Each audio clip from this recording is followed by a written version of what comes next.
Hoje vai ser o estudo.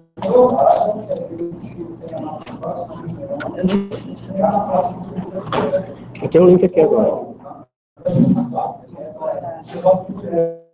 Nossa, eu não sei se eu quero realmente fazer isso. Se você não quiser, não tem problema nenhum. A gente não faz.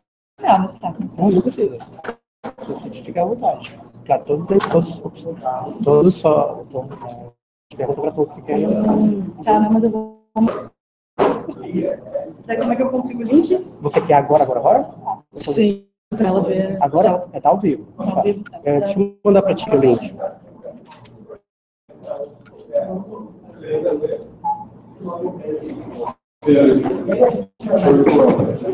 Vem cá.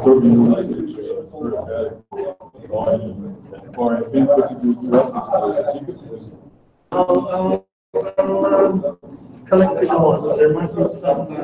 Okay. I'll collect it during the coffee break. Okay, cool. Pode mandar o meu e-mail, né? Que manda para ela.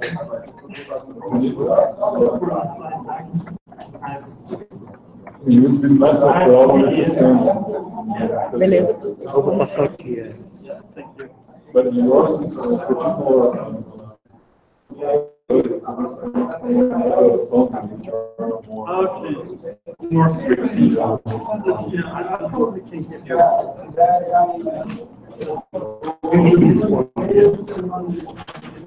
Yeah. But it's not the one. That's what I have. Okay, cool. Yeah. Okay. I said you to remember you. I'll send, yeah, I'll send you. Yeah, but I'll send it just when I go back. Because I need to, I only have, what I'll send you is Portugal process. They don't give it to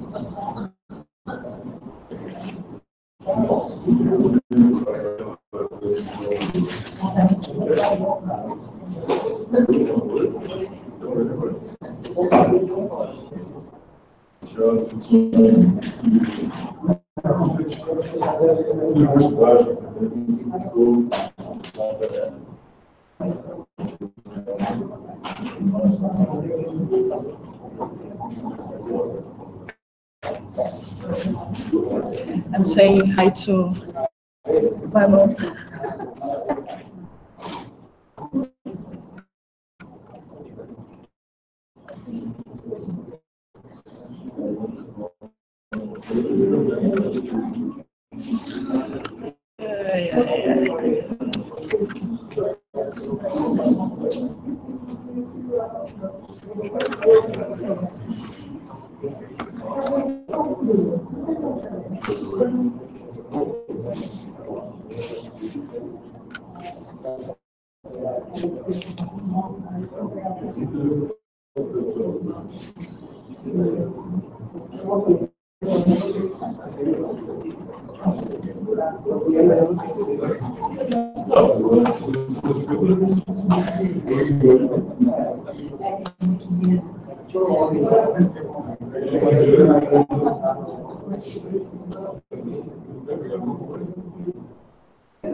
Thank you.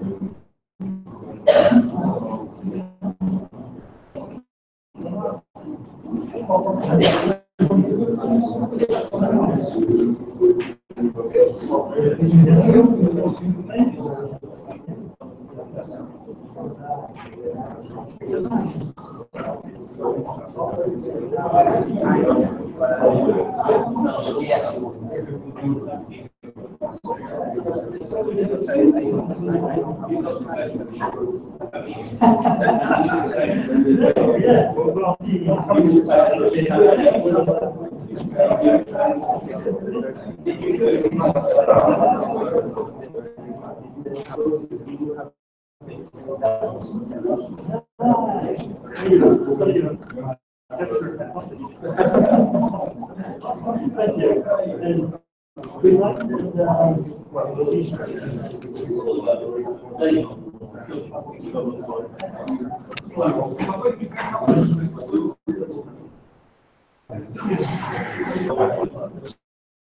Say hi. This is really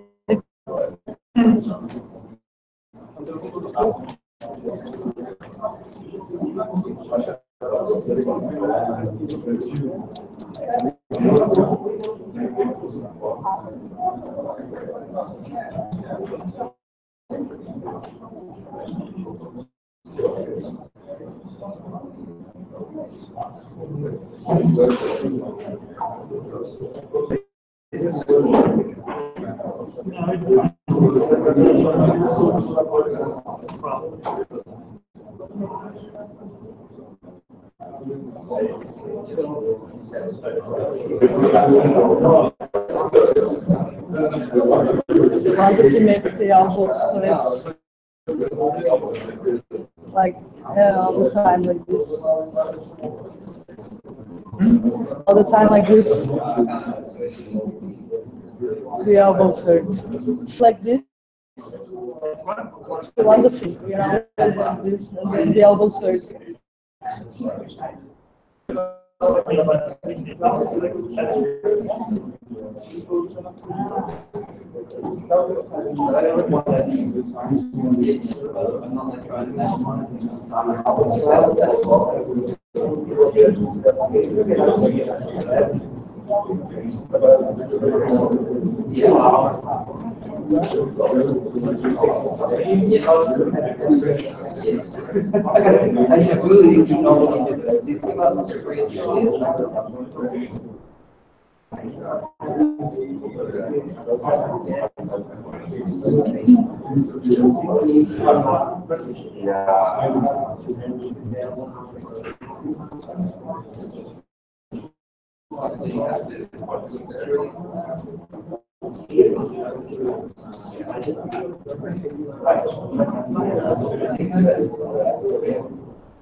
No.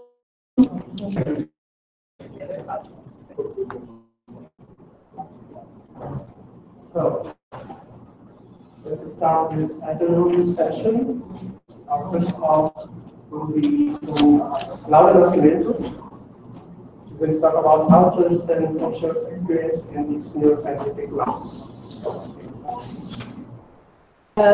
Good afternoon, everyone. I'm Laura, and I'm a PhD student from State University of Campinas, and currently I'm a research student at the University of Antwerp. I tried to prepare some slides, but I didn't have enough time to do it, so I made a text, and I hope this will go. Well, first, I just want to say that it's really nice to be in Fortaleza, and it's very peculiar also to be back in Brazil for a conference on radical activism with fellow activists from Belgium and from elsewhere. I never expect to be talk about activism with me, for example, and cutting out also from Belgium.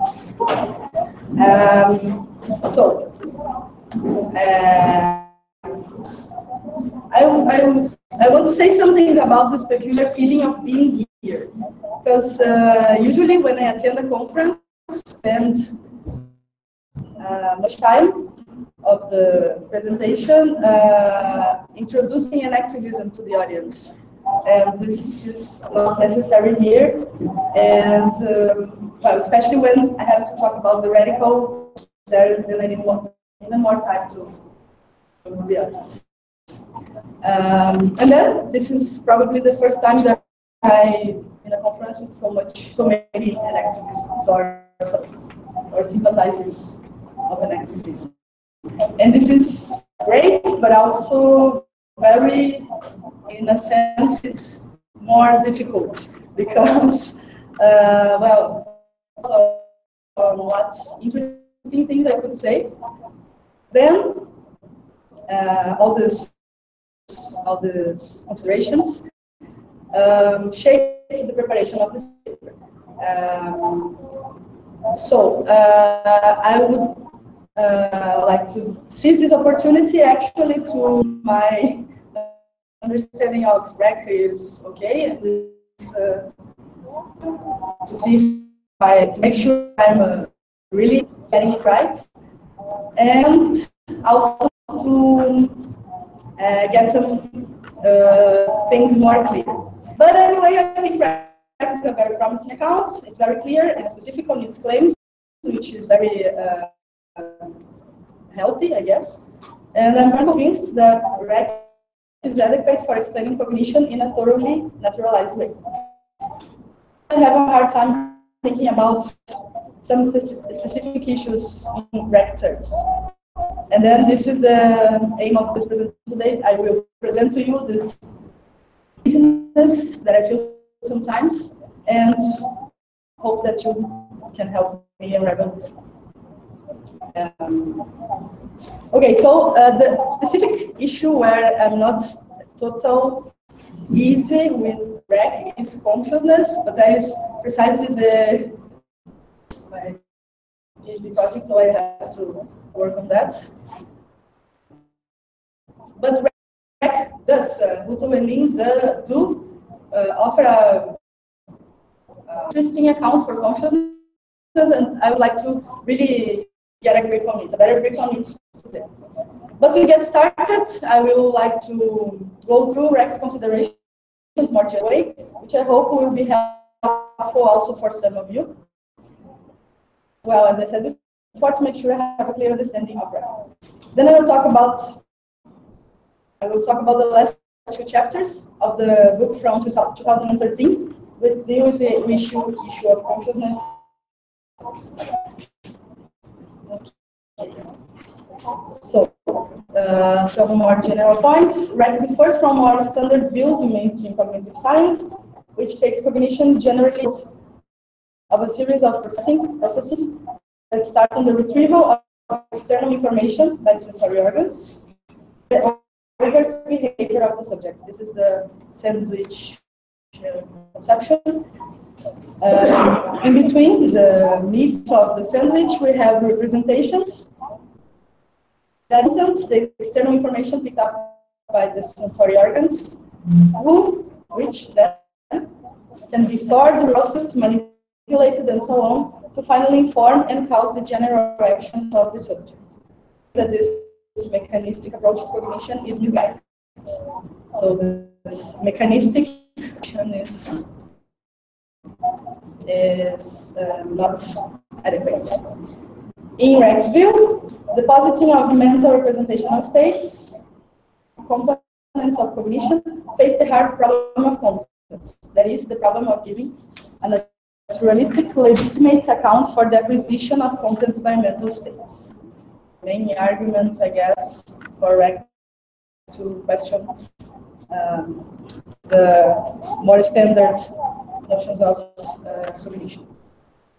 So, in general terms, for a representation to be contentful is for it to take, that is, represent, claim, say, assert, things to be a certain way such that they might not be so. That is, representations have specified conditions of satisfaction. How do mental states acquire this kind of semantic content is the hard problem of content. And it appears whenever content is presupposed to be literally extracted, I quote, extracted and picked up from the environment as to be encoded in minds. To me, the challenge posed by the hard problem of content has not been successfully addressed. The available notions of content are either too weak, the semantic properties representations are supposed to play in cognition, or too strong to meet the constraints of naturalistic explanation. Carefully consider a variety of proposals, but all of these proposals at some point do not face up to the hard problem of content. And as the matter stands, in opposition to much of main research, which takes issues on content as sufficiently solved, direct representation of mental contents and contentful mental representations are unwarranted theoretical posits. Reck conceives cognition in terms of unfolding world related than in terms of content-bearing states and their interactions. So to Reck explaining cognitive phenomena amounts to explain how an embodied and embedded organism, ontogenetic and phylogenetic history, engages and interacts with the environment in specifiable ways. Explaining this and the eventual involvement with culture, achieve comprehension of all range of activities the living beings perform.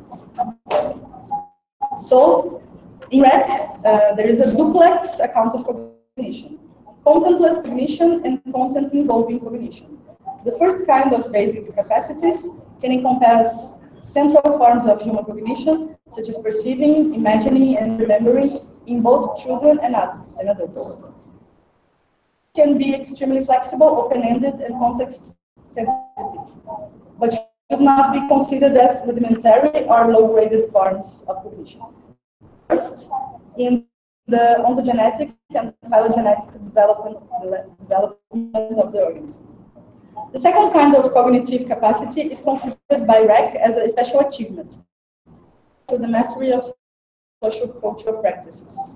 What they emphasize is that there is a fundamental difference between responding to and keeping track of covariant information and making contentful claims and judgments that can be correct or incorrect. That is the difference between contentless and content-involving cognition. But then, how do these two different kinds of cognitive activity relate to each other? To Reck, content-involving cognitive activities scaffold from contentless cognition. And as we saw before in the previous talks, like in the case of scaling up for mathematical and logical cognitive capacity. Just as an illustration, I will present their take-home memory in the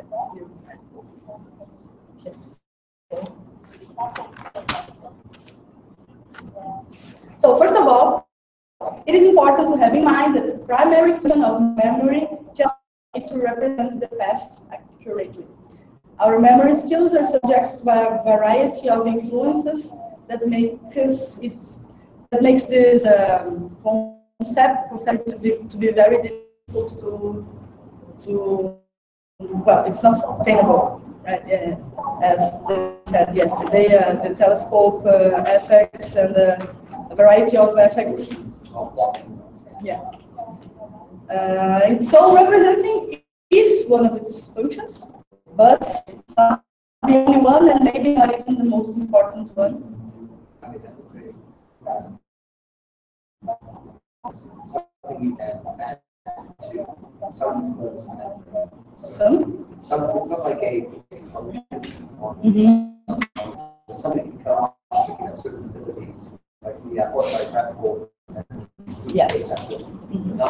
That will make the subject representing, but not in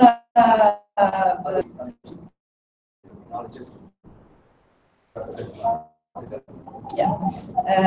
So there is a memory spectrum. Have at least 3 distinguishable types of remembering skills: non-declarative, declarative, and what is in between. So a non-declarative type of memory is purely embodied, that is contentless, or it does not remember any specific past happenings, and especially not representing this as past happenings. Though it has a blind habit, because it adjusts itself to the particular aspects of a given situation in its eventual repetition. So this is very important. The contentless capacity, this contentless non-declarative type of memory is not just it's not necessarily just a reaction. It can be by the different situations in which the subject is. Procedural memory and the remembering of particulars are non-declarative types of memory. Remembering how and remembering who. Those kind of rememberings are always sensitive to context and then cannot be reduced to a mere reflex. And I quote, "They require nothing more than reinitiating a prompted response to adjustments that are dynamically sensitive to changes in circumstances and context." And on the other side of the spectrum, where there is cognitive skills, there's the declarative type of memory.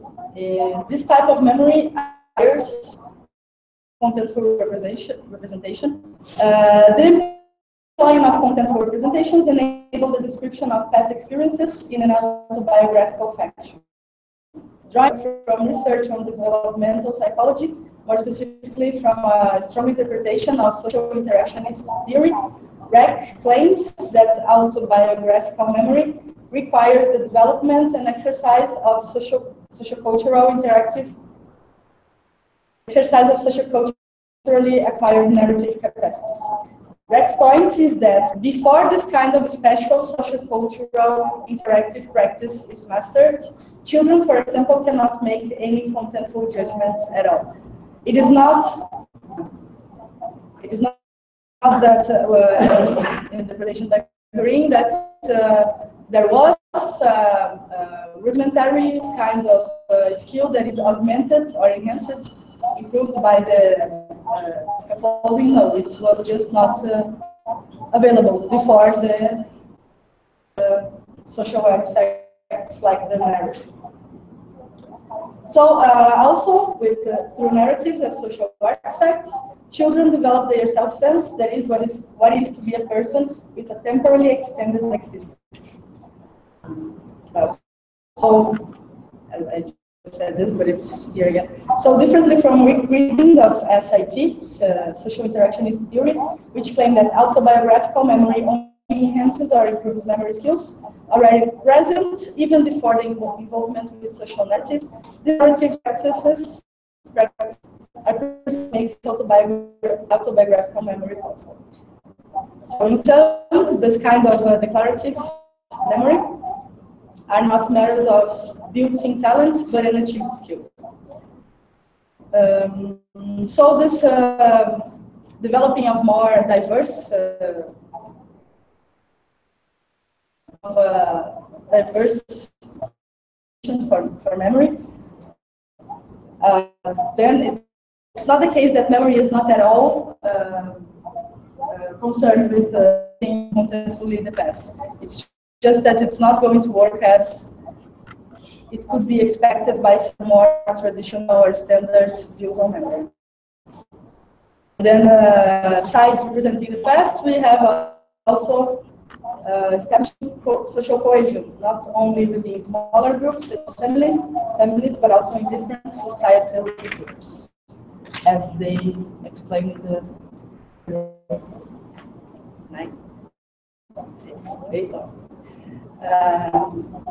so the kind of content that REC allows into its naturalistic is from development, I quote, from development, maintenance, and stabilization of practices involving the use of public artifacts.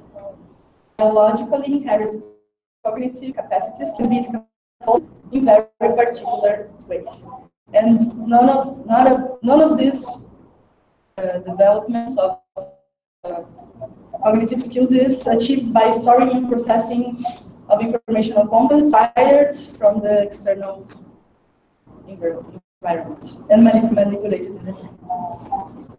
So, they show how REC can actually account for a variety of phenomena, and not only procedural memory, which would be something that is not, I think, not that problematic to an activist account, but then also to this later appearing in the cognitive world of the subject. So, so this is very illuminating, and also to illustrate the relaxed naturalism or the relaxed naturalism to which REC is a proponent.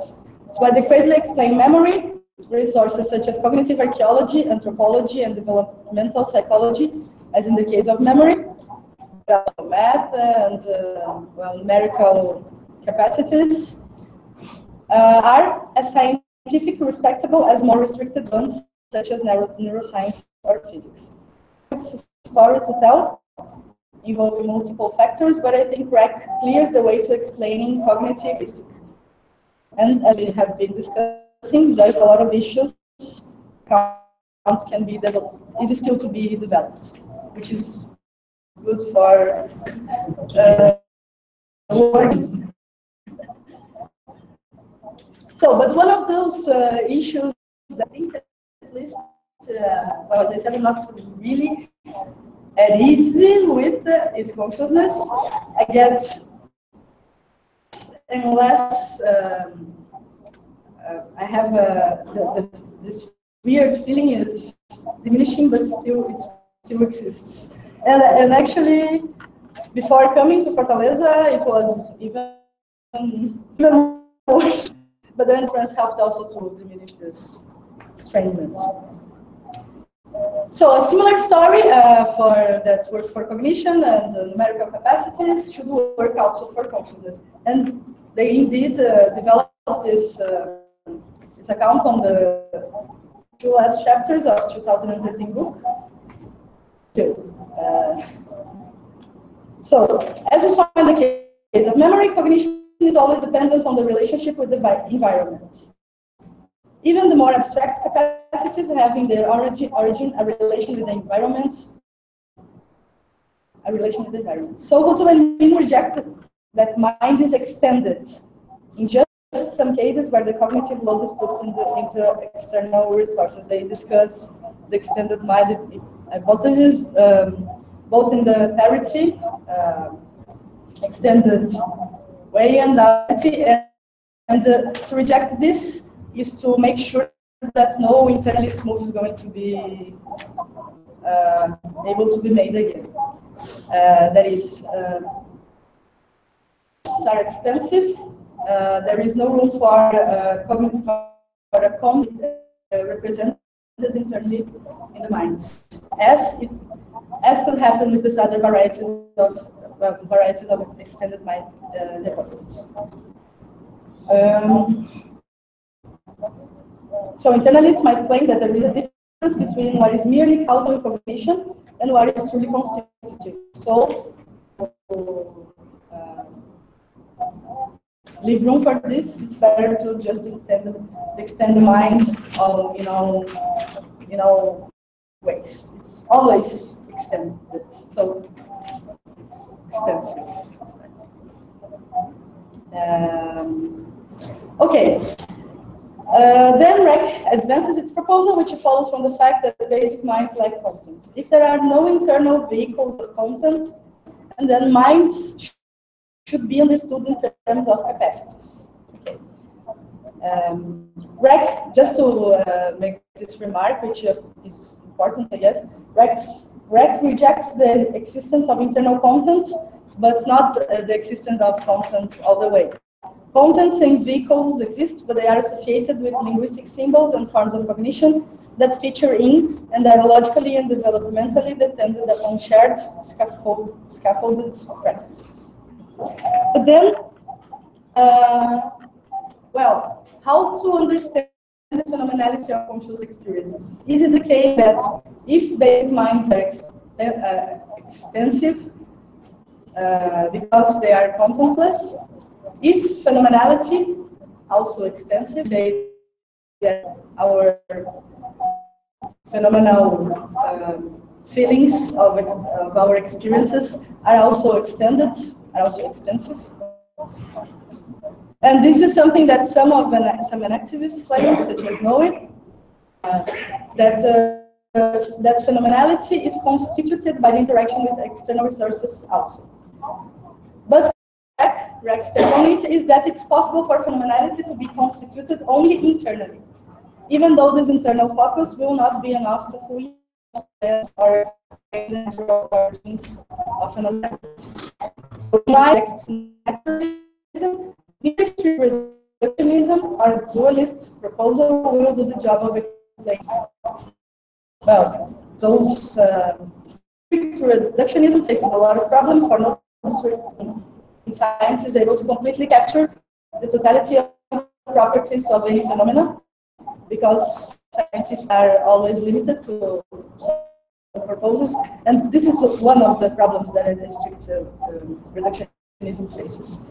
And then a dualist proposal that they consider in the last chapter of the book is the phenomenal concept, phenomenal concepts strategy, which will provide some insights to how understand the issues of consciousness and phenomenality. But with the rectification of phenomenal concepts strategy, there is this caveat that phenomenal concepts do not possess any special properties. Concepts of experience, such as redness, denote worldly properties. While a phenomenal first-personal concept, feels red, denotes a property of experience. However, there is no need to presuppose that phenomenal concepts are formed by higher order reflection or introspection or any of process like this on the experience of feeling red. Like a phenomenal concept, and I quote, will be a public concept that allow us to talk about the redness of red, the red experiences, only because it derives from and is parasitic on the public concept red. In line with the scaffolded mind hypothesis, the very possibility of conceptual meaning, even in the case of phenomenality, requires an intersubjective space. So yes, I'm still struggling a little bit with this sense. I think I'm on board with REC and most cognitive skills that I have considered. I think it's very natural to think like this. And the puzzlement is diminishing, but still I feel like anything like we were discussing before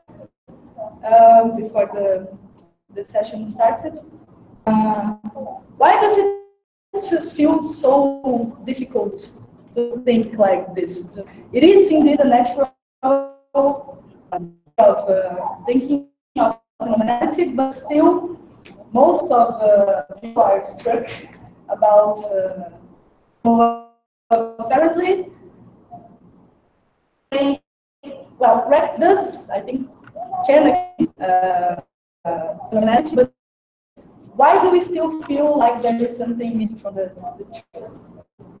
And then that is the puzzlement that is growing bigger. Not anymore so much with the quantum phenomenality, but then why those? By puzzled and why it's so difficult to think of phenomenality in a record. And then, well, so this talk is just to make sure that I'm getting Greg okay, and I hope I am. And then what I explore in the future of my project is why this puzzlement still exists. And I'm thinking that there is related to this tendency of reification that's also a capacity, a cognitive capacity, and I would like to say that it is a very important capacity for sciences, just as science or mathematics, but we should be aware that reification, we should avoid.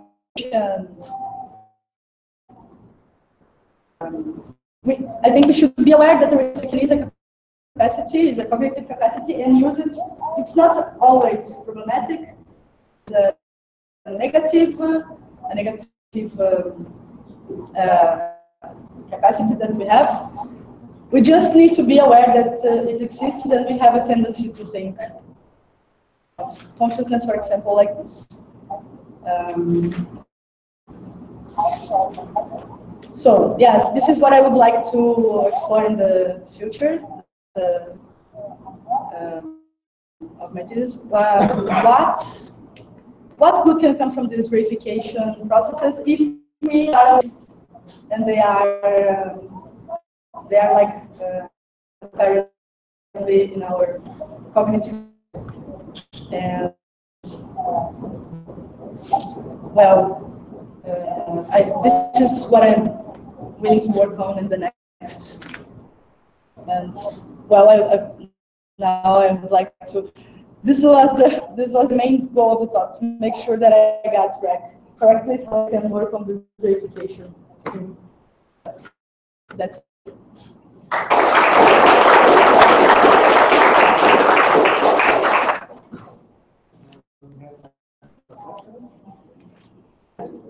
Thank you.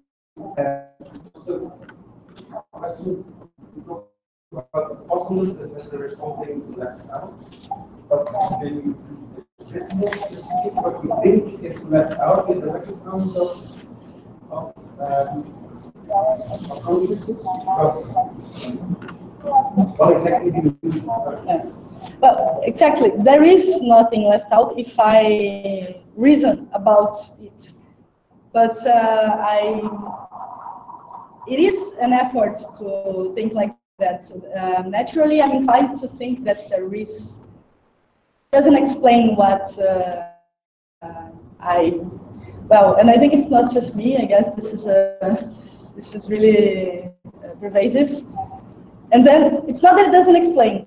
Now I want to think why we feel like it doesn't explain. That's the problem. Things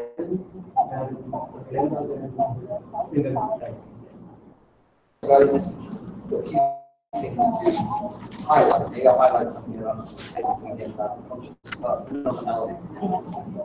Sorry, you're dead. Here we go.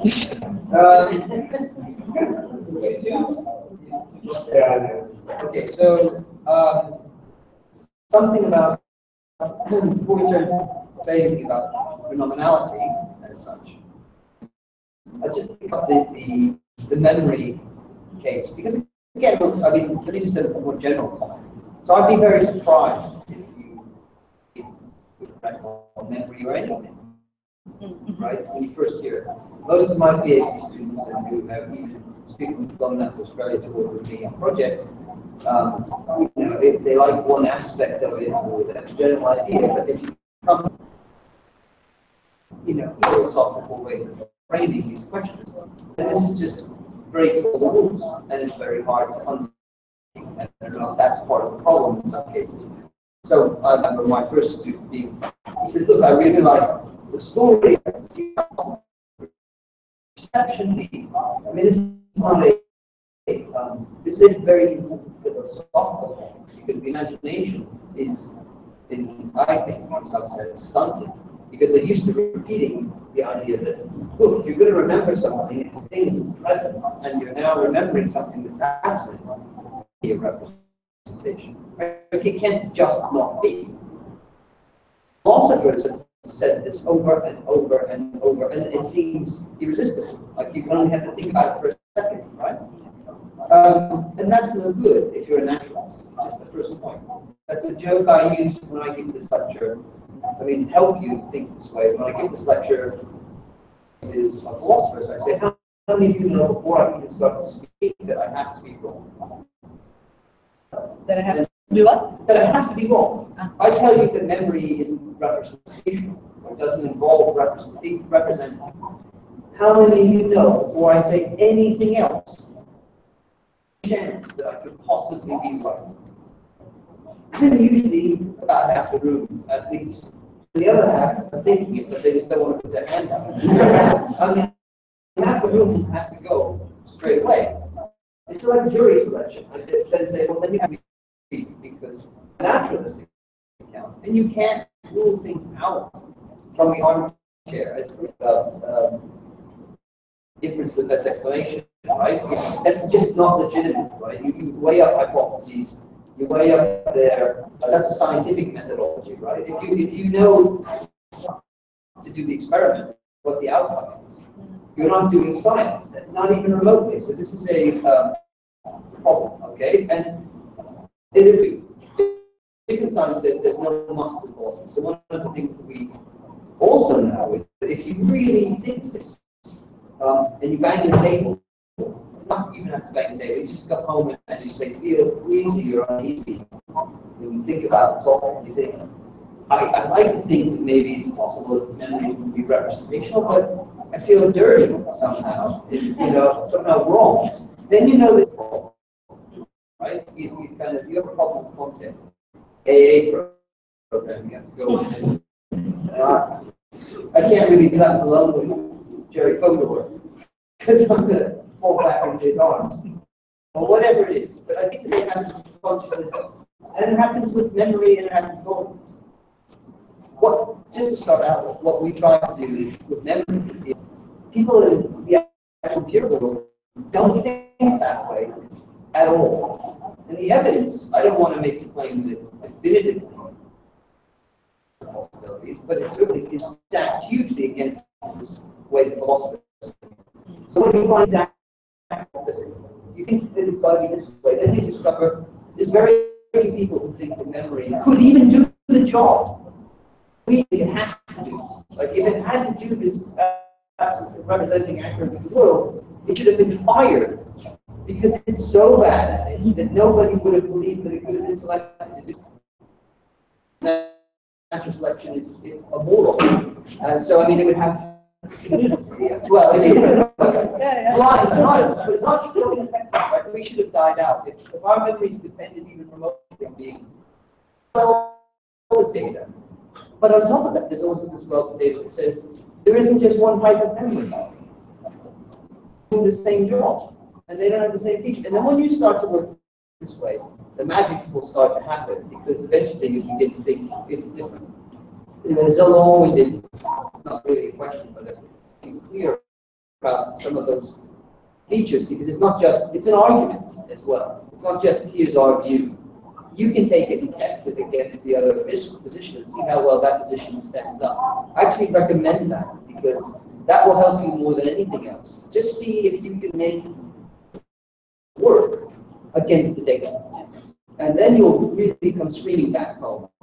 Okay? Because the philosophical tendency will push you against the fact that this doesn't add up. So think of us, I mean, my favorite thing is to act as a regulator, not to go with my intuitions, but to actually just look and say, how well does that stack up against what we know? Discover about nature of memory, what we have given there. So on memory, I think the one thing that you can say a lot about is this other middling position, episodic, purely episodic forms, which are the kinds of memory that you can, that actually relate to the phenomenological. The forms of memory where you can think about the past, the future, but perhaps other animals might be able to do this kind of thing without actually being able to use concept or situate. They might have certain ways that things look or smell or you recall that are episodic. They're not just procedural. Procedural memory is things like ride a bicycle, yeah, or remembering how to do passcode or something like this. And you don't have to remember past instances to reenact that. And as you say, even the hardcore representationalists will tell you you don't need representations for that in many cases. Here, the confusion and disconnects is these definitely have phenomenality to them. Right? There's something it's like to remember what it was like on your first birthday. Whether or not you cast your mind, that was me.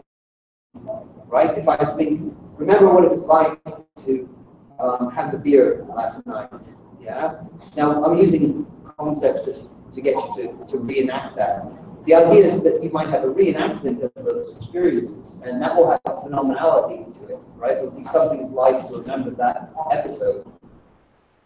You know, even if you didn't make any judgments about it, and we think the judgments come on top, and so there's layers upon layers and layers. So memory is complicated. This was the last thing about phenomenality, which is. Philosophers, as you say, reifying what phenomenality is and separating it from all the process, that's the hard problem of consciousness.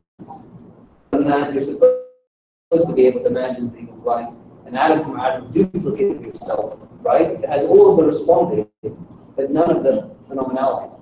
And if you work yourself up into the idea that you can do that, yeah, you're going to think there's something missing. Because you're going to think, I can tell the whole story about our interactions with the world, and I don't have to color it with any phenomenality. I can just say it's a dynamic responding to wavelengths or whatever. It doesn't have to be any redness involved, right? Those are all the notions that we work with. But like you say, in here, I think maybe there's a picture that's getting in the way, because most of our ordinary ways of talking about what it is like phenomena engaged in reactions to the environment. What is it like to go swimming? What is it like to walk along the beach at Fortaleza at 6 a.m. as opposed to 5:30 a.m.? What is it like to, taste the beer in this city here in these glasses and these conditions versus that? What is it like to, and we fill those out with activity clauses for the most part. We don't fill them out with, to see the redness of a red in terms of an intellectual grasp of some mental particular, which is what the other story tells you. The activity is just correlative, right? So we say constitutively, actually, it makes more sense of our thinking and talking that we're not. It's the way that you experience the world. It's not what you experience. It's not some objective grasp. The exercise here is to try that out and then see what's left out. And then the question you can answer already is, what's missing now? I mean, you might say, well, you haven't really explained anything comes from it. But if we tell you the whole story, we can say it's constitutive. There isn't anything we think left to add, except the fact that you are an organism of those properties. Okay, that's all I think. It's more of a... Yeah, thanks. Well, I really should put my take on REC to be tested. But first, I just want to be sure that I was getting it right, because it was not intuitive and took me a lot of effort to really get it, but then now I think I do. Well, yeah, there's this well, characteristic of experiences yet for me to test out. Then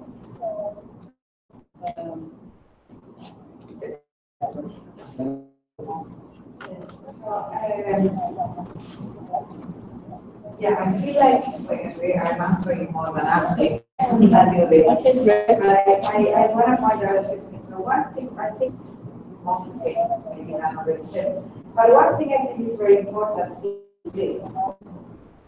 This morning about liberating naturalism, which is not only liberating naturalism, it's just liberating philosophy in a way. It's a method of thinking about something which is also thinking about what are the limits of the kind of conceptions you already have about that, right?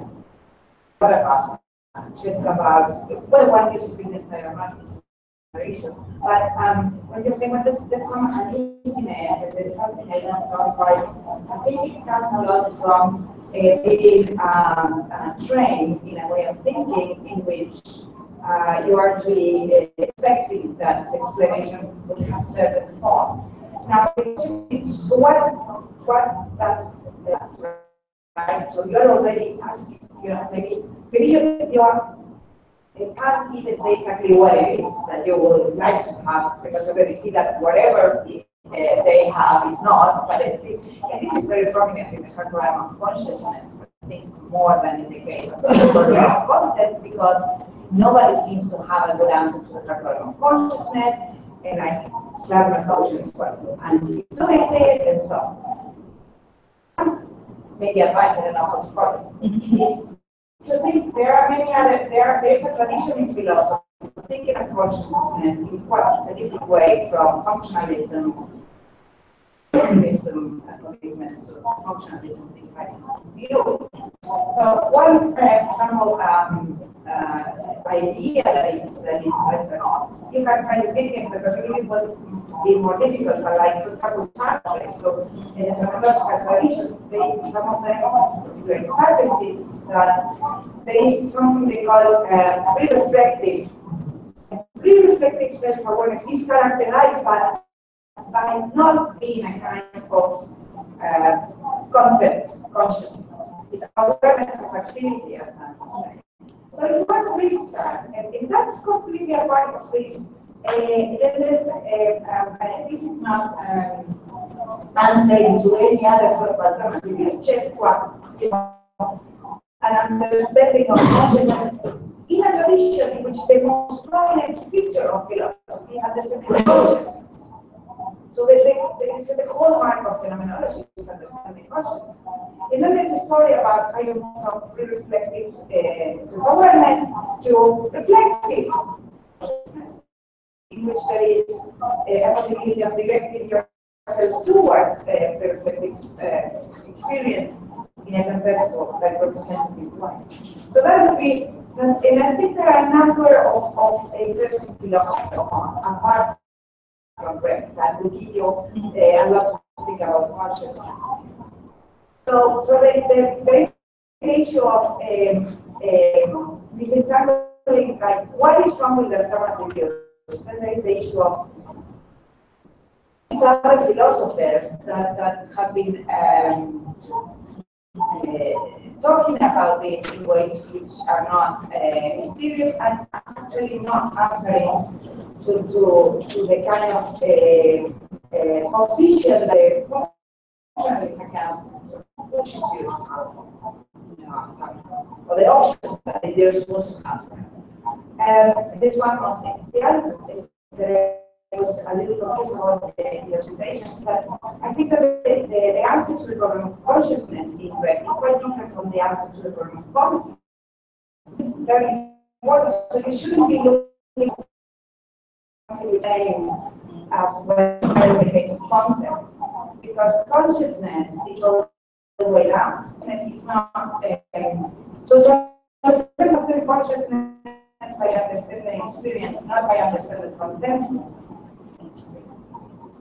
right? And I don't know whether you were clear about this, because it's not the same. It's different. It's a different kind of problem that we're talking. It's not the same. It's not the same as a memory. Right? So that's the two comments. Okay, thanks for your comments. I just want to say that yes, well, my education in philosophy was mostly from focused in a very analytic tradition, and then yeah, for sure that also makes me really heavy laden with some something that maybe I should really expand my horizons and check some other philosophers from other traditions. I like Heidegger, actually.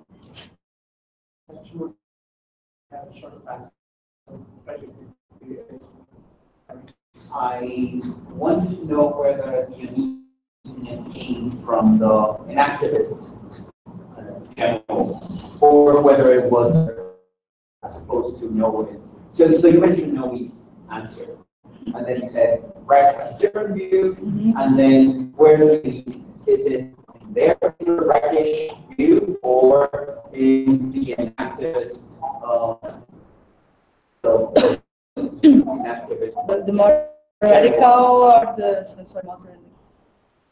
I think both are kind of strange. Yeah. What can I comment on? Because I don't, or I can start by picking up on it. I don't think we're really different from Oliver. What, why I think you're different. Yeah, I mean, to the same coin being in the vertical again. okay, but well, that's the content.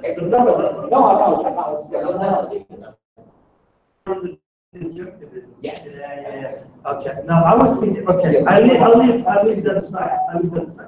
Oh, but that was my point. Yeah. Yeah.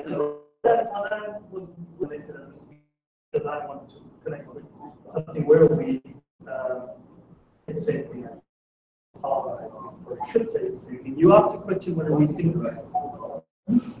Yeah. We know that's but he asked a question whether consciousness is extensive. Whether we were hesitant or we were careful, and I think not too careful in the book. And we discussed this morning that we have to return to the issue. Well, we might differ in opinion. That we have to return to this issue, and we will do that. I'm concerned. I would claim that consciousness isn't extensive as well. It's also something we do, and that connects with what you said, that it's only in history you can make sense of consciousness and the idea of elucidating.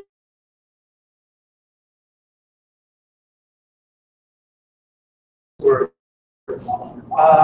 So that with all that stress that you have to think of consciousness in the active life of organisms. I agree with that in any case.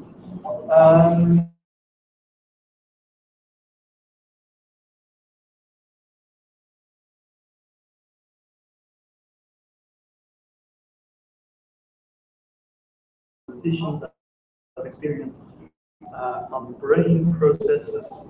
I don't think they really address the issue of consciousness, because if such things were to happen, they would be totally non-explanatory with respect to consciousness. And if you end up elucidating that,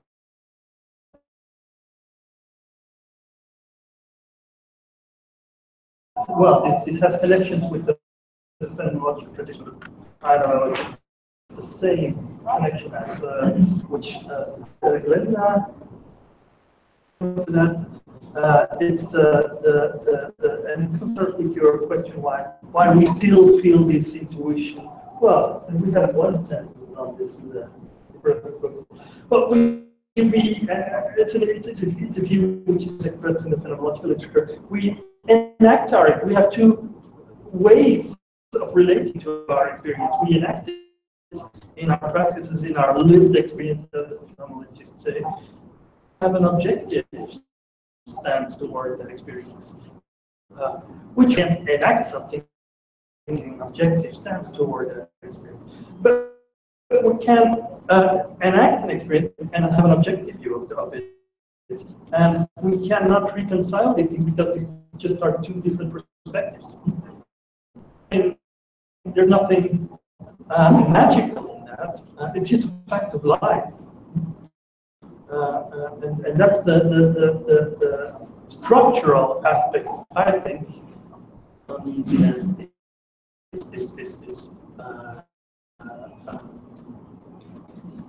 feeling people have wanting and not obtaining an objective grip on the subject.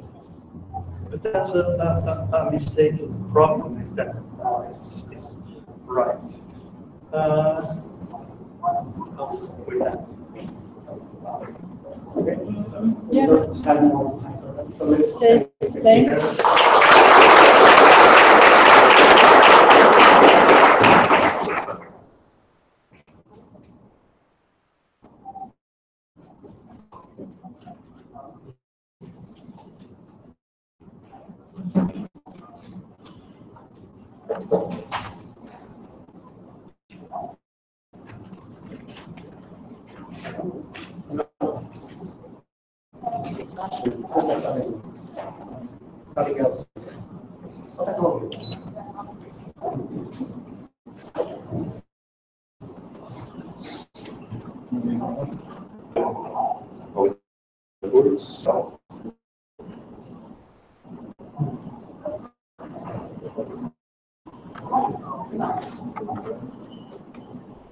Tá aquecendo.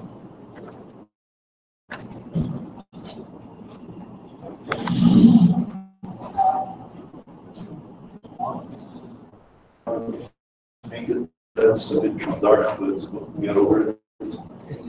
Okay, first of all, I'm deeply honored to Marco Silva for having invited me, because this is one of my main personal interests, not necessarily over the last years.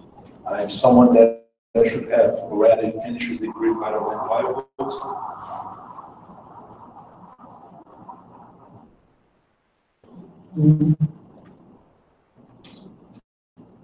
Right? Some random questions for cognitive science. Answer do we have? When did perception emerge?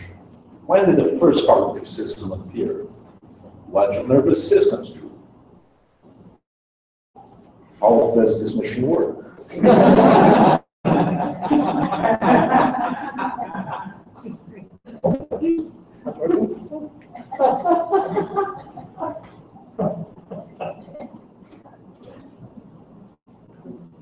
Is it really a machine?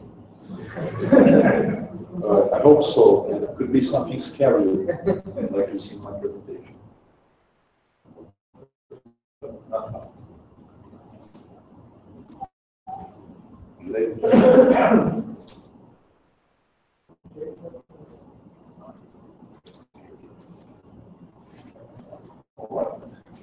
Well, underlying cognitive science, the sort of answer that you get to these very simple questions may be surprisingly different. This is just Thomas Kuhn 101, just because a theory calls some, just because one person used the same term to, during their theoretical engagements, they appear to be talking about the same things. They're not necessarily talking about the same things. They may be referring to other different entities. I like this quote because I don't see how that could have been otherwise. That seems to be a truism. The answer that you get depends on the question you ask. Naturally. Okay?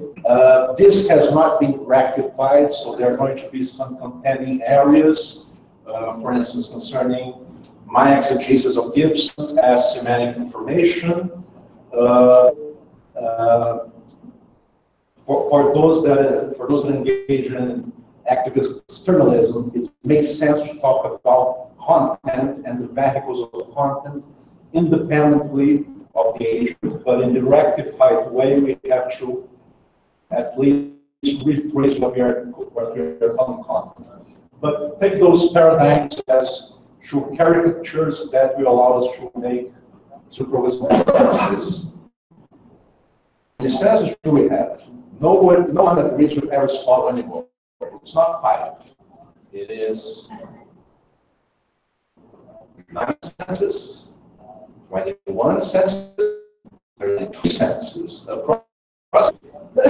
Concerning that question, you are bound to find all those answers as legitimate answers. So, for instance, if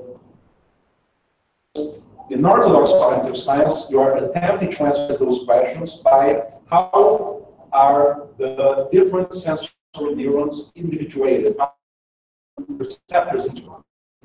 And things become really difficult. For instance, this cerebrospinal fluid, pH, acidity content, a type of sense. The stretch of your bladder, a kind of sense. Well, under another account, from the point of view of one ecological psychology, that sort of question just is not a well-formed question, because sense is not something that you can count. It makes no sense to ask how many senses are there. There's no answer for that. So, for at least these ecological psychologists, when we're talking about sense, we're talking about something with a very different ontology in comparison to orthodox cognitive science. And this, when did cognition and perception appear? Well, the answer for orthodox cognitive science that is deeply neurocentric is quite easy. Perception appears with sensory neurons, and cognition appears with interneurons. And we have an upper and lower bound for when the first systems instantiating these attributes appeared. Cnidaria. The lower bound for Cnidaria, jellyfish being the most prominent example, it's about 1,500 million years ago. The upper bound, 700 million years ago. Cnidaria, those don't move that much. Those move a lot more. And they all have these efferent nets that we can call at least a proto-nervous system. Jellyfish fossil. The Gibsonian cognitive science answer to that question. Well, you would answer that cognition and perception emerge alongside life. So we have a very different lower and upper bounds for that. It will depend how biologists and geologists interpret what are the main for the activity of living systems on planets. Why do I say that it is definitional? Well, living systems have ecological niches. And ecological niches, in the Gibsonian point of view, just are sets of affordances. So, if you are a living system, you have a set of affordances. You are a perceiver. It's interesting that Gibson himself staunchly agreed with this. For you to be a perceiver, you needed a nervous system, you needed to be an animal. Vegetables did not have affordances, but by his own very own definition, with himself. And I believe we can go even forward. These quasi-living systems like viruses and thyroids and prions, we can make sense of them having ecological niches, and therefore of them being perceivers and cognizers. They're quite simple. So, for instance, this is a renditions of whenever the bacterial phage is growing in motion, there is no just randomness. But whenever he has a surface over which he can attach to, I believe you can claim that there is some sort of haptic perception going on. Yes. That's a metaphor.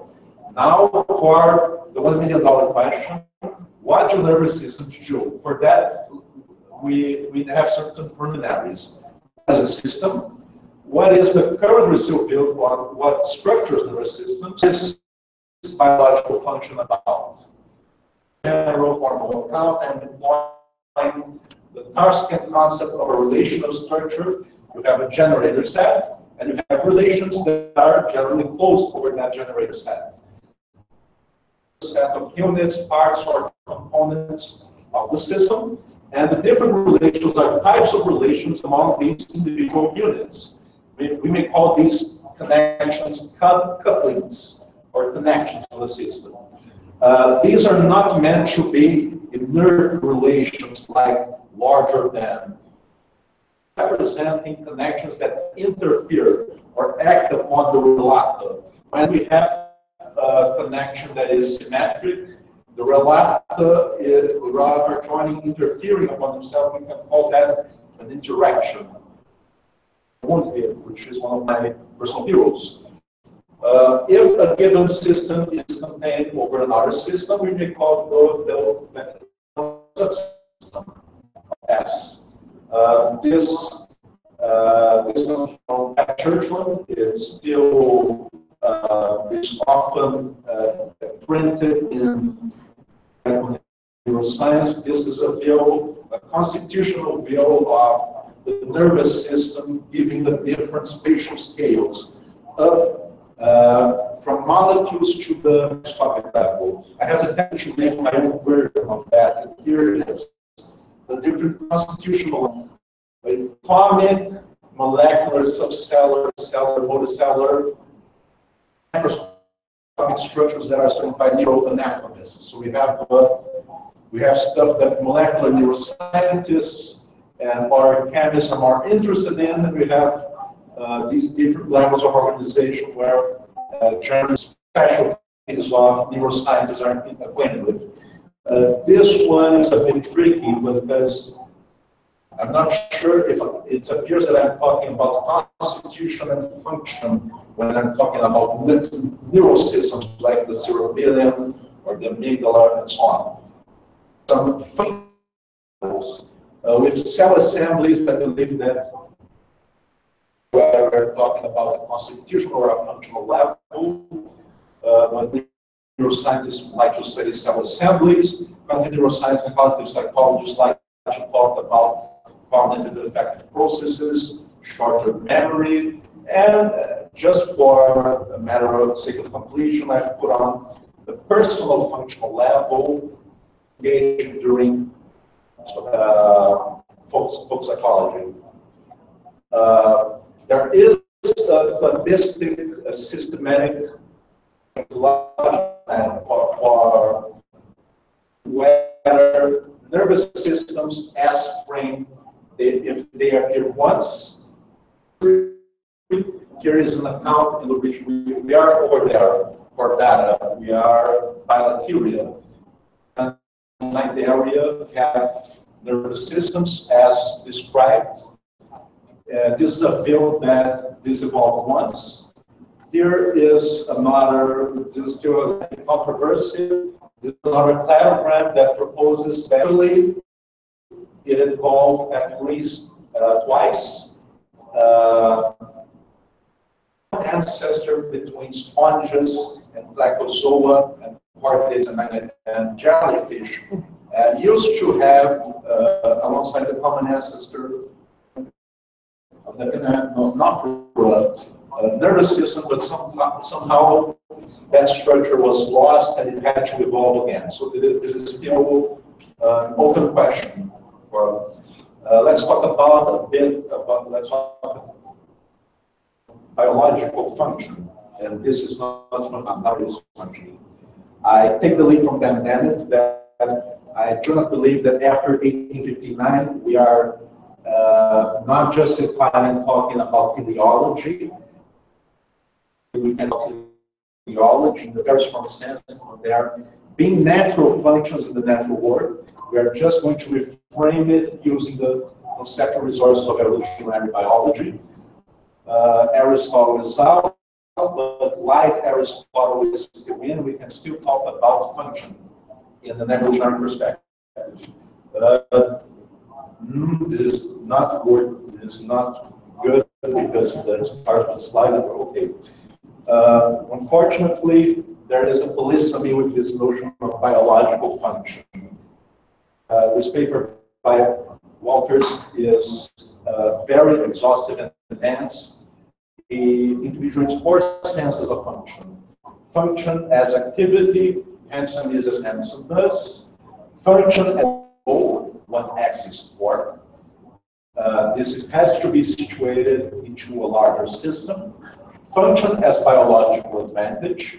What is it about X that has greater biological evolutionary perspective in comparison to an I? We can say what is its usefulness and what is function, which is the run-of-the-mill sense of function, which basically is function as selected effects. And that is generally biology mean by natural functions.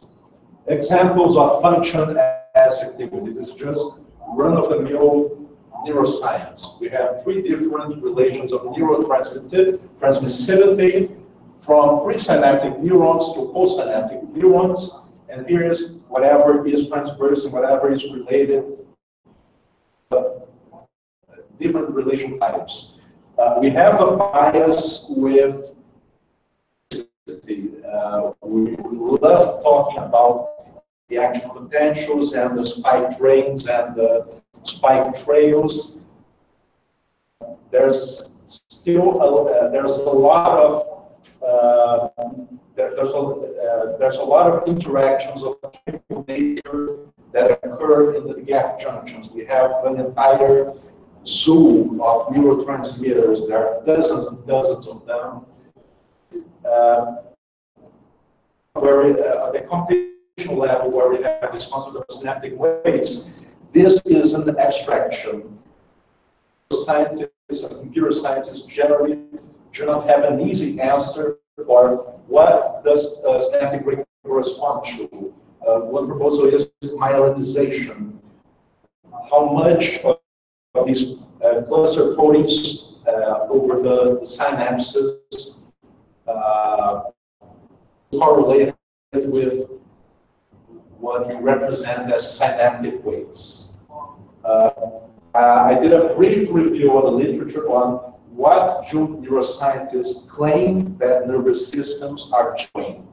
And here we have the conflation uses of biological functions per Walter, and we have stuff like sensory relaying fast information about the surroundings, producing behavior, which is something that strikes my neuron right here. It doesn't seem right. Conducting information from sensors to effectors. There's actually a large variety of that question, which is striking. 2 opinions for 2 philosophers that have deeply engaged with, we can see there are much more verbose ideas of the biological function of nervous systems, but they're very standard. Regulation or control of some biological functions of the animal, the detection of internal and environmental events. They are cognitive computational devices. They are involved in thermoregulation, growth, respiration regulation, motor control, maintenance of behavioral state. Standard. But what I'm most interested in is not the standard answers for the function of nervous systems. I'm interested in the Gibsonian answers from ecological psychology. Well, for Gibson himself, unfortunately, he's very cryptic with his depictions, but he talks about resonating through stimulus information, picking up information that our colleagues here have a problem with using this language, relation information, the registering of environments. But I believe that contemporary Gibsonians have formally made a lot of progress with these notions using dynamic systems theory. This definition of them all is the one from Greece. This comes from a review by Gerald Edelman. Nervous systems does is to enable a multicellular organism to keep adaptive contact with its environment. I intend to invest in something like that.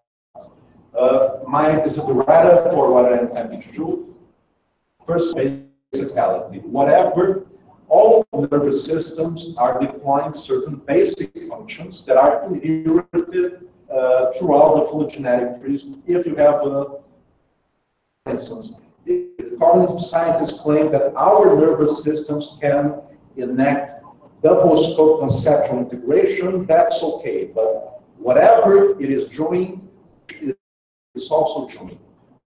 Semantic conservatism. Whatever biologists and neuroscientists are claiming are nervous systems are true instances of nervous systems. But I intend to expand on that. Empirical assumptions and postulates. Goes well, as an organism increases in size, the integration among the different subsystems inside the organism goes down. Constraints in energy, you're going to require more energy, space and time, because how are you going to signal inside a larger organism? Things get bogged down, you require more energy. So I think that should be a lawful statement. Greater intra-organismic integration implies what I call greater behavioral consonance among the organisms. What I mean by that, through a metaphor, is the following: is that it's if all the components of a large organism are all under the same agenda, they are trying to achieve the same thing. We have the idea of unification, cohesiveness. Greater integration and cohesiveness are causally responsible for augmenting the behavior of the organism. There are many ways in which I could characterize behavioral repertoire using, for instance, the framework of dynamic systems theory. Behavioral repertoire, as we see throughout natural history, yeah, always adaptive, because nature is flourishing with creatures that have behavioral repertoires of very narrow elbow room, but there are plenty of other creatures with very extended elbow room. I took this idea of behavioral repertoire again from Boomhead, and here is some idea of how we may represent something like behavioral repertoire. We can talk about degrees of freedom. If you have more variables specifying behavior, you have greater degrees of freedom. We can talk also about the set of all possible life trajectories of an organism. So, what is a nervous system then? It's a family of functional kinds of organismic subsystems where we have the following conditions. For an organism of a certain size, lacking a nervous system, we have an upper bound of behavioral repertoire. There is just so much you can do of physics, of energy, space, and time. A nervous system augments the integration among the subsystems, augmenting the cohesiveness of an organism. This has a nervous system, then the upper bound of the behavioral repertoire of that organism is extended. If you, so in general, and you would like to have a rich behavioral repertoire, you need a nervous system. I'm talking about neurons nowhere here, because my idea of nervous system is of a functional kind. So most nervous systems are made of neurons, but are they all made of neurons? I love this quote.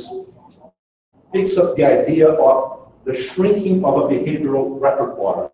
So a sea squirt during part of its life history, and it wanders around it until it finds a rock. It attaches itself to a rock, it eats its own brain, and loses its behavioral repertoire.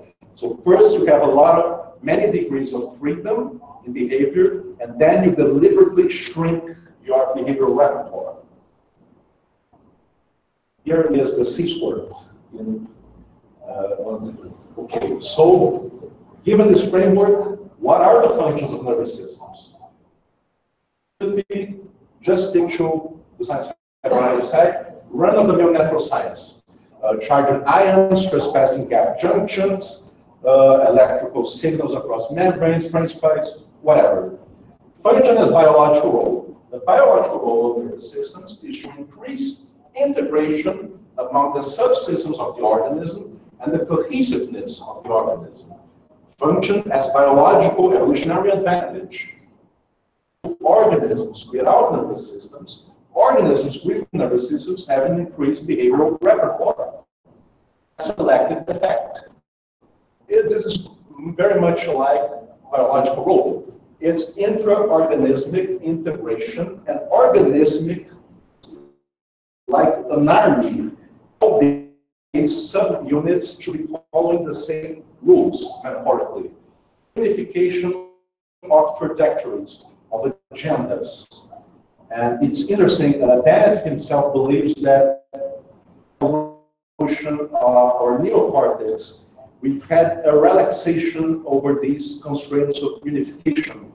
He believes that it may be that our human neurons are independent than the nervous systems from our ancestors, sort of like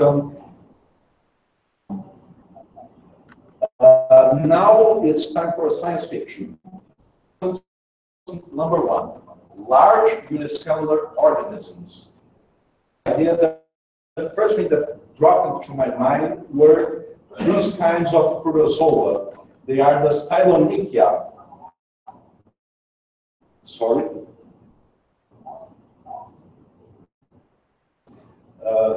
How do I get back? This is important. Right. So these are very large protozoa. Relatively, of course, there that you can even see with your own naked eye.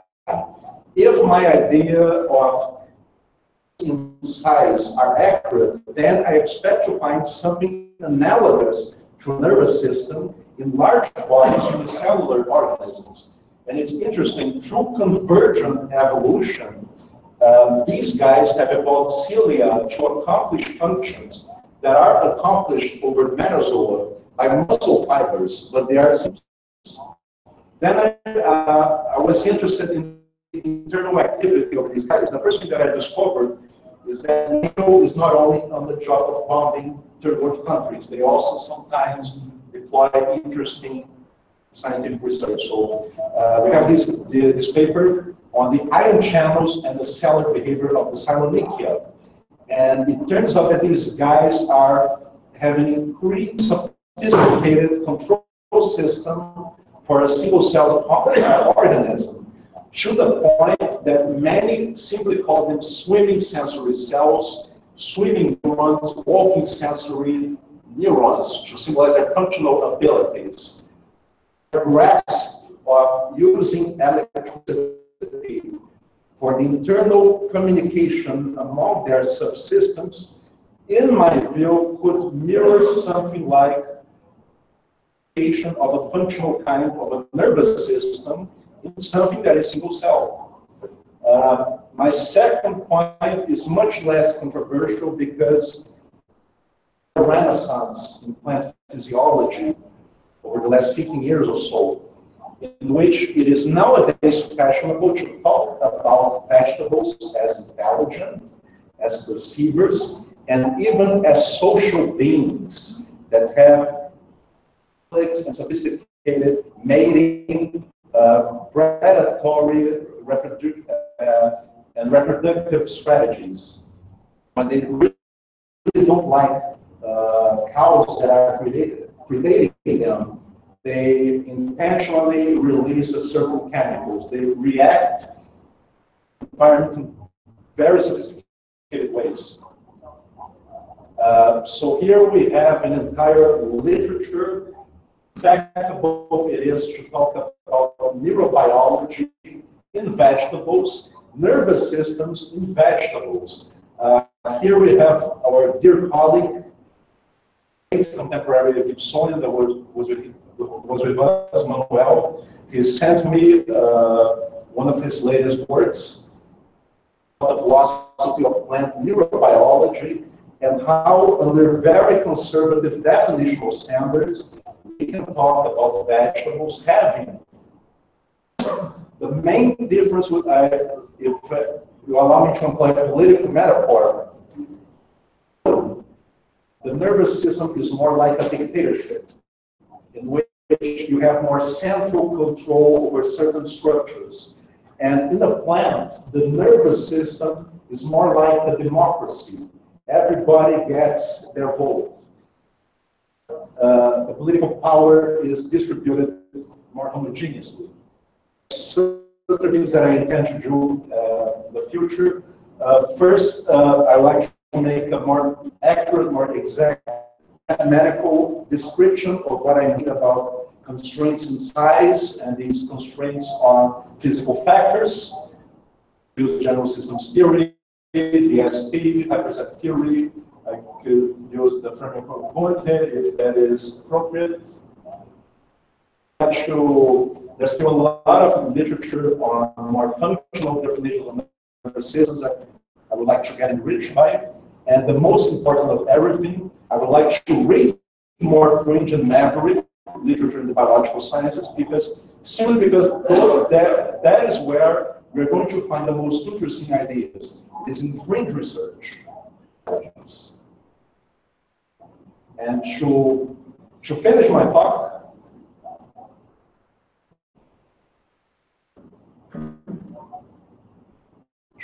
talk, beware, because alien beings are among us. Next time you see a tree, that's it.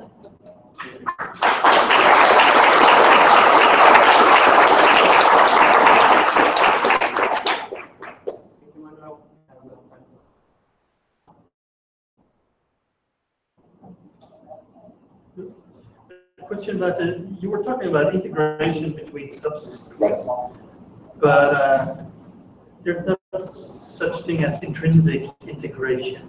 No, it's Can you say more about it? yeah, it's a relational property. There are many different ways to model that. Woodhead has an entire way to quantify using a framework of state spaces, and it has to do how close are different life paths, different trajectories. I hardly agree with you that it doesn't make sense to talk about intrinsic integration. It has to be an account on relationships among the components of the system. I don't have a ready formal answer for that yet. That's good.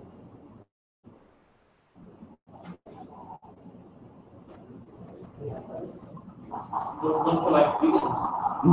Don't you like vegans?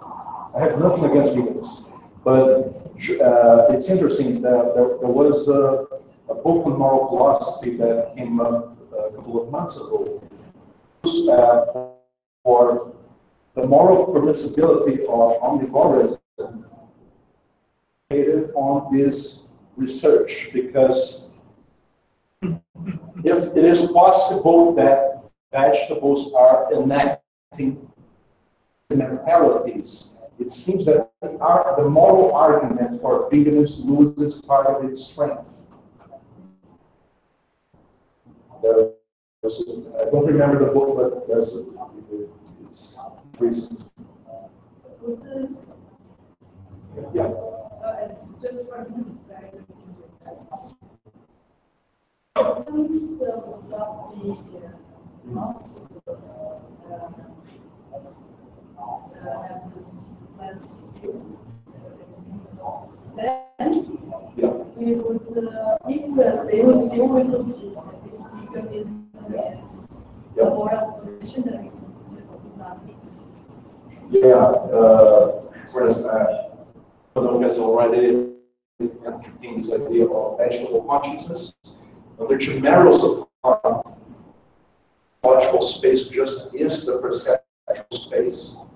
And in some sense, it's almost like it is entailed that there's something like vegetable consciousness. Like to give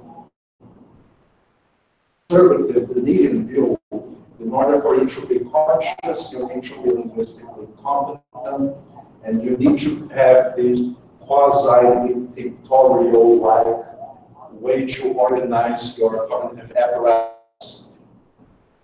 In order for you to understand what he calls the Joycean machine. So, no consciousness for vegetables and also human animals.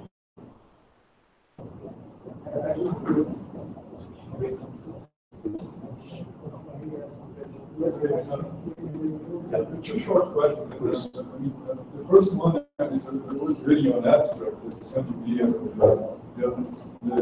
side. I was looking, and you began with Thomas Kuhn's. I was looking for this evidence and situational evidence, and I was wondering about this connection point.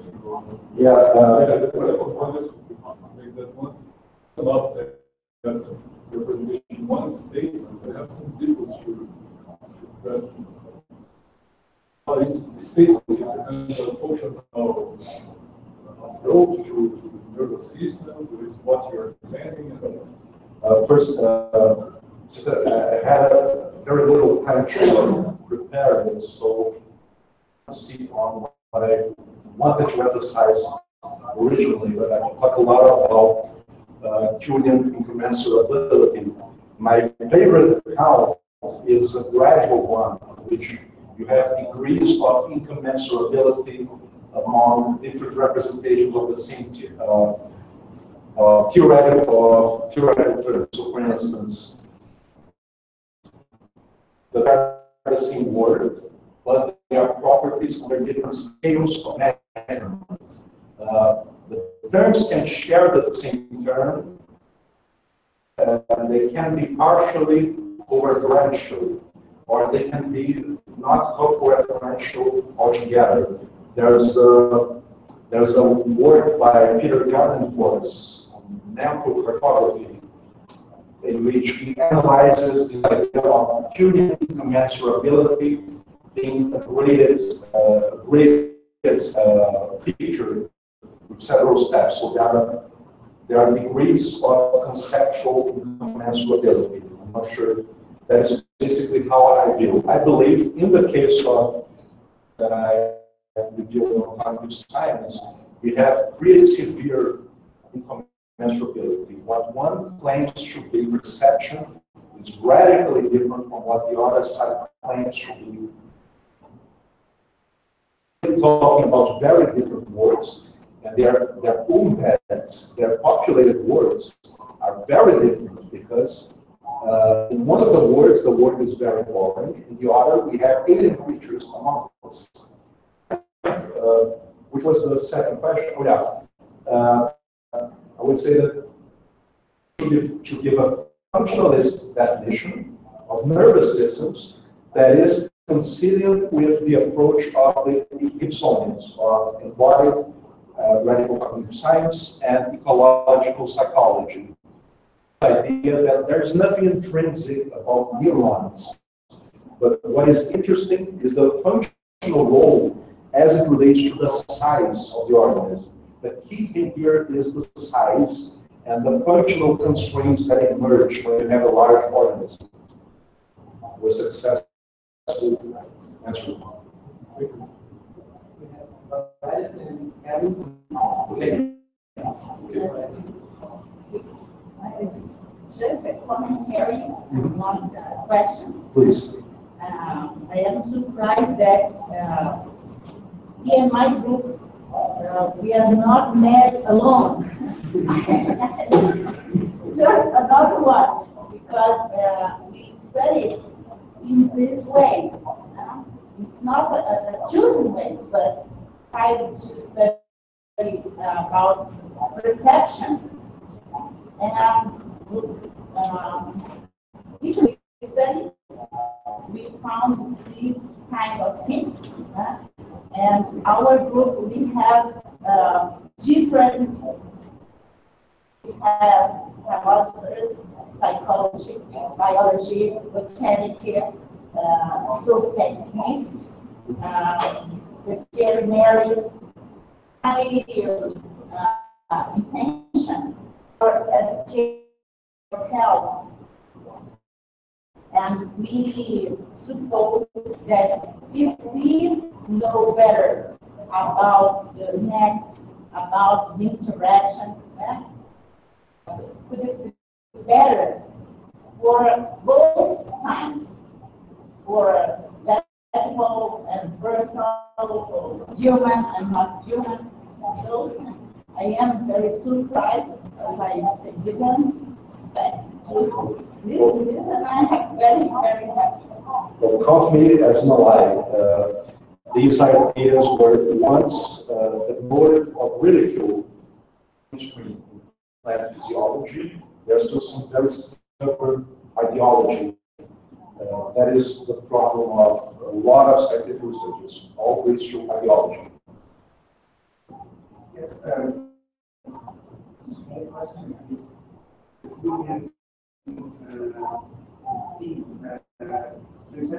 Obviously, not only the systems depend on the theory, now, one way of very good, a kind of mainstream idea of that is an anti-realist position. So the question then is, are you saying that in the end there are no complex systems, or complex systems are on the natural kind, or? Not at all. I'm just landing from Kun what I think should be insightful and useful. I'm not a scientific. I am a scientific realist, so I do not buy the entire package, but I believe that it is very insightful. These discussions are on the semantics of theoretical terms that. Okay, same territory. So, well, two things. One, so would you say, I like the idea that you're religious, but that's like and one thing that you can answer for us is we often get attacked or criticized for the claims that our position is revolutionary, and the line of which we take on that is that we are proposing pretty much the ground floor in the kind of way you're contrasting. It's two different visions, right? That's why you're getting the less semantic distance between the extension and cognition, which can be sure dependent on theory. That's why I wonder how you think about this as well. So one of the charges is that radical enactivism is really radically enactive behaviorism. So we're not red, we're red. So we have a radical enactive thesis about behavior, not cognition. And then apply to all this in space. So that the idea would be, Ken is out, I'm sorry, yeah, it is correct. Then none of this explains anything about cognition, and that's just an absolute mistake. Now, obviously, that's going to relate to your point about the semantic incommensurabilities. On the other hand, like you said, given what you just asked, you being a scientific realist, that's what we want to say about the extension of cognition, right? And which of these theories wins this fight, or to be able to determine language. So, just wonder if you could say a word or two about how you're going to deal with that, given both your answer, your attractive and your Well, that's cool. As a scientific realist, I believe that in the scientific endeavor, in research, but also in philosophy, and justification is constrained by a hierarchy of what I call analytic epistemic values, over which probably adequacy stands on the top. when we are to gauge the success of different paradigms that are roaming the same phenomena, I believe that there are objective standards of decision. The thing is that we need to purify on both contesting paradigms statements that are at least largely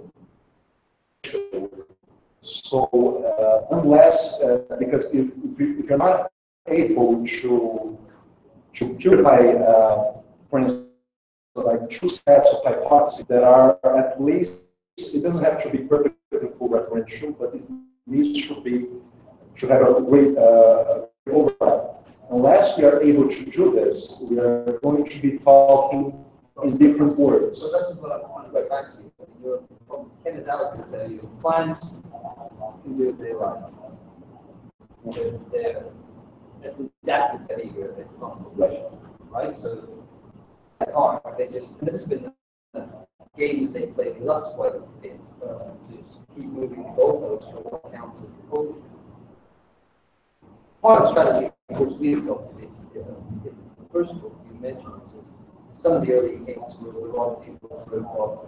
We had some discussion around this, people, organisms, not the plants, but just insects, in their environment. It depends on what the mood is in the opponent team about whether those count. And there seems to be a shifting sometimes. Count is actually just systems that are not, by definition, by the way they define, choose to define definitions. I wonder if that's going to, that's what I was getting at. When I pick it up before about the co-reference, within the competition between theories, but on the other hand, are we also trying to, isn't there something else going on apart from just the empirical question? I believe there is, because for instance, if you're being charged with as radical behavior, smear word, that is something that is not intended to secure function, but a political one, that it is used as a cheap defeater, as a mean, because of all the entire baggage and loaded lies that is ascribed to behaviorism. So I just think that this kind of attitude is not ethical for a researcher. Concerning if the very word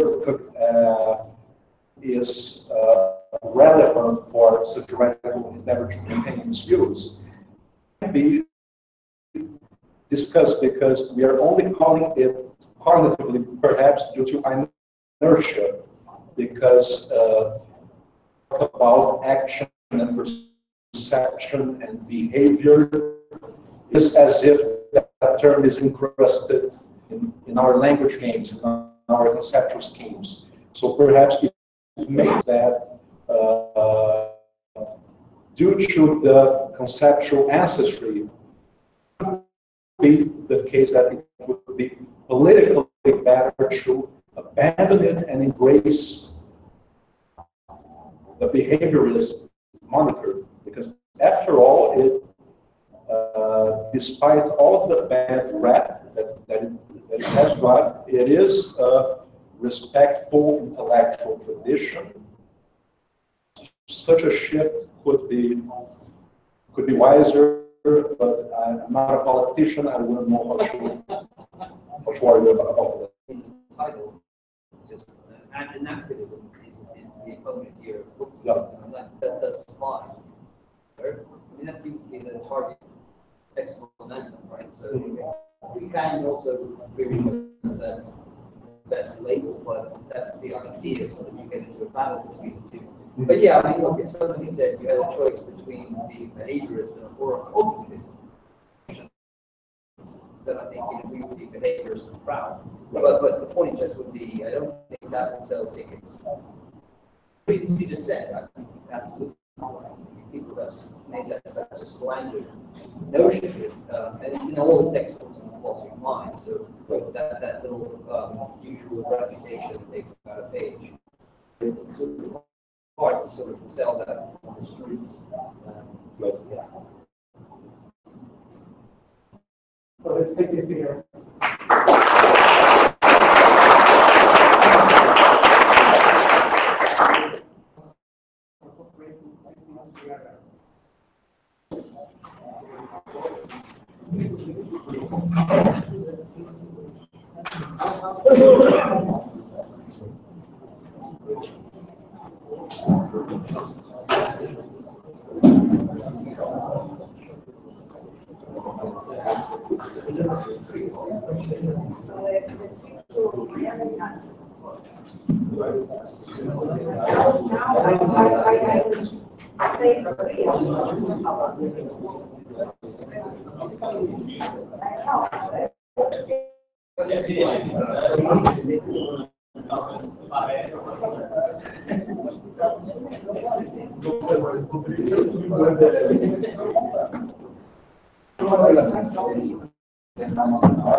Não consideraria pensar sobre isso. Esse é um ponto. Para mim, isso é um aspecto desse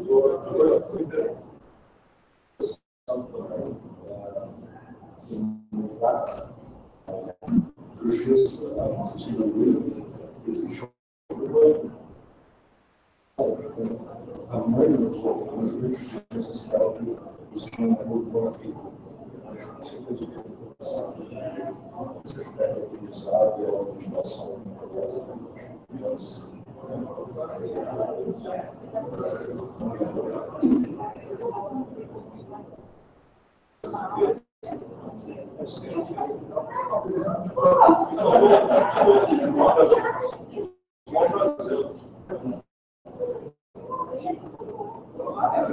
Acho que a gente está aqui para isso.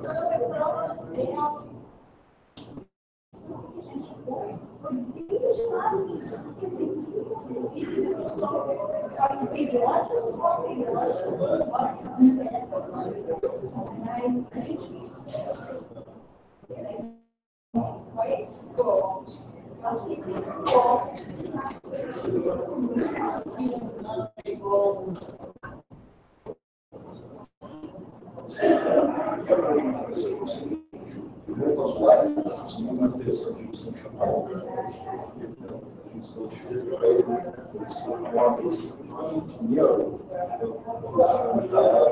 a atualização dos estados internos do usuário, a educação de segundo, preconceito, a questão da juventude, são tão diferentes. A gente tem dificuldade de se botar no lugar que a gente pensava. Eu acho que é bem mais interessante.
Você caracteriza totalmente como funções do negócio para a realidade.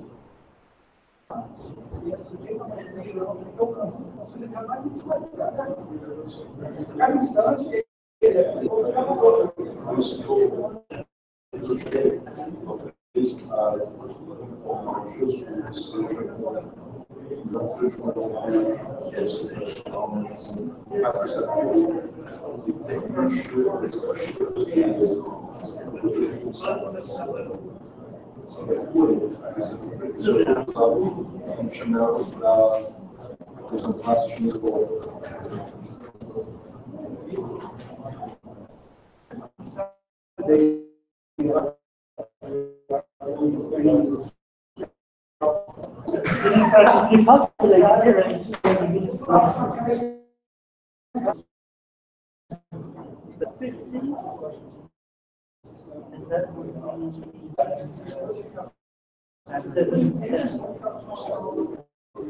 So plus 20 minutes late, that will be already 7:30, 8:30, and it's 45 minutes. You never know.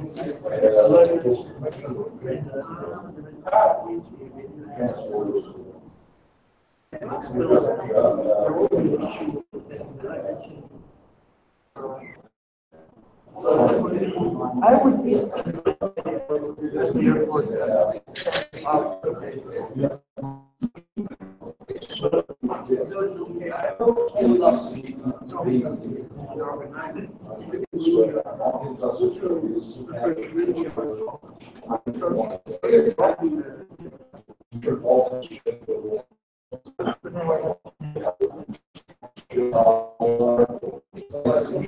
We're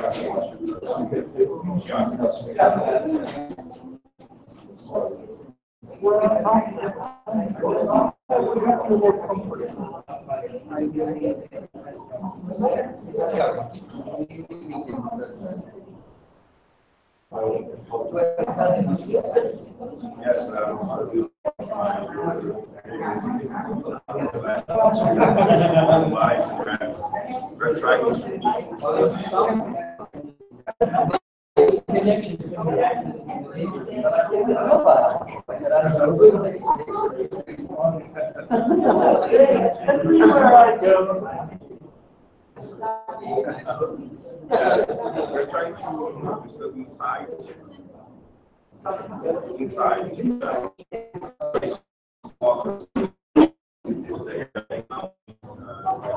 lies and rats.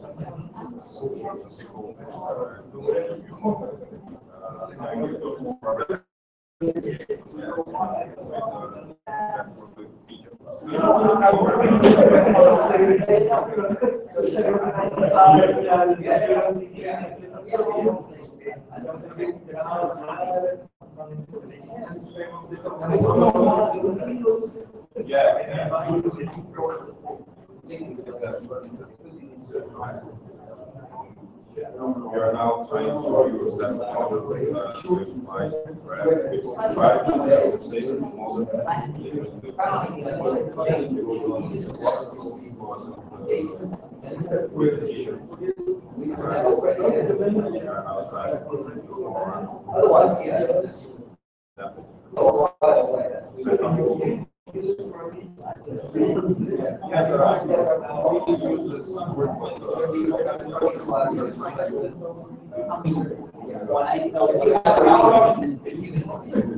I thought was that most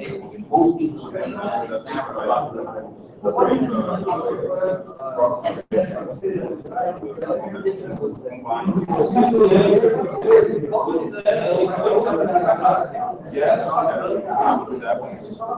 think that it's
Isso aqui é importante.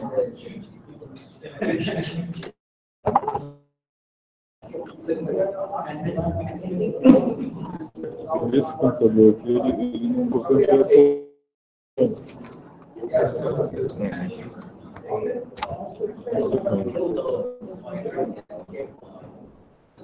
eu faço isso com o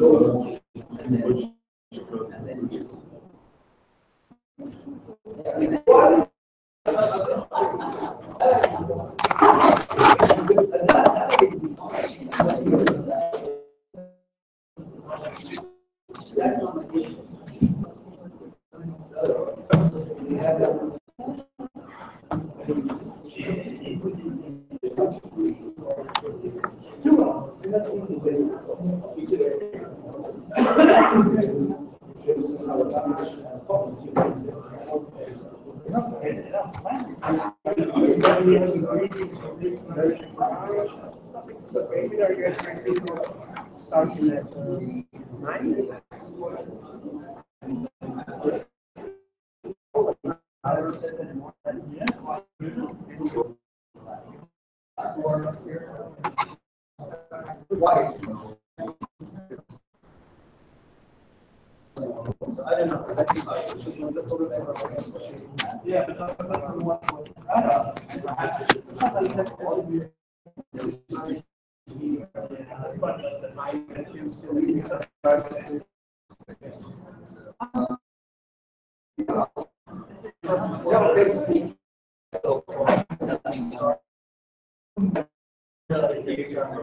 No, but I mean, that's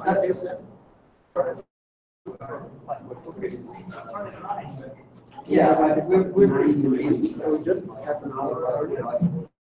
And we are going to start after 2 p.m.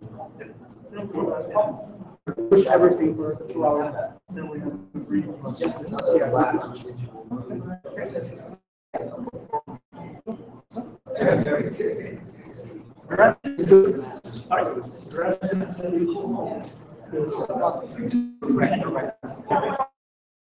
Well, this is what you want to do. Yeah, the other thing we have different, yeah, we got I don't think it was a bad thing. Yeah, no, I think that's interesting. If I know more about the argument about it, the argument the argument.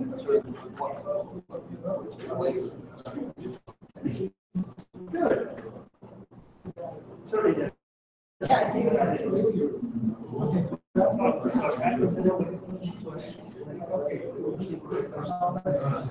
she just said that. And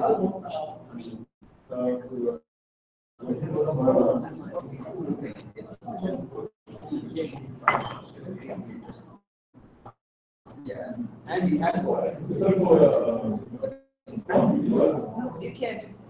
tell us. Yeah, Alabama, yeah, in 2004, right? So, rent is built on the injection.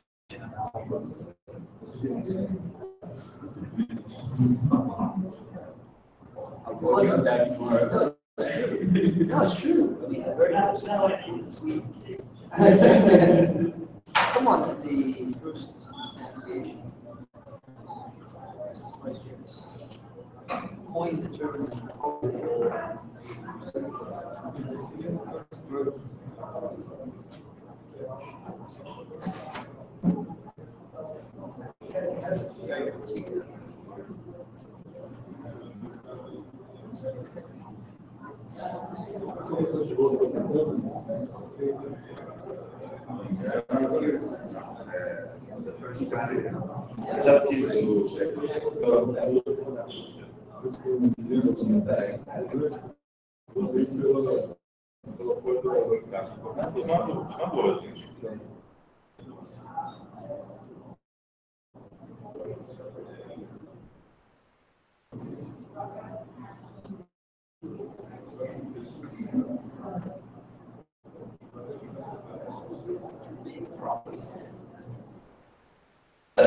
of such commitments.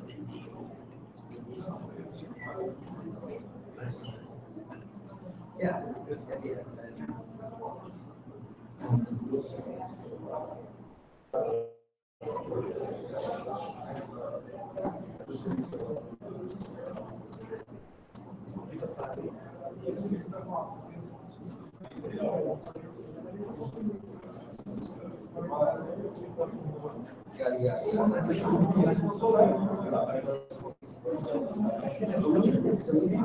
So we did bring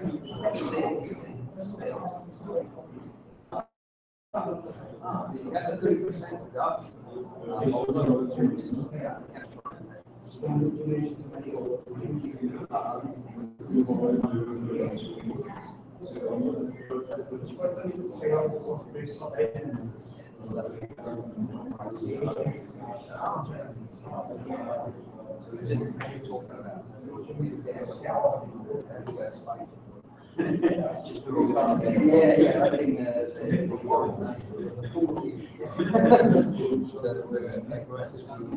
Yeah, but I mean, worst case, it's 30%. Yeah, so I don't know how it's.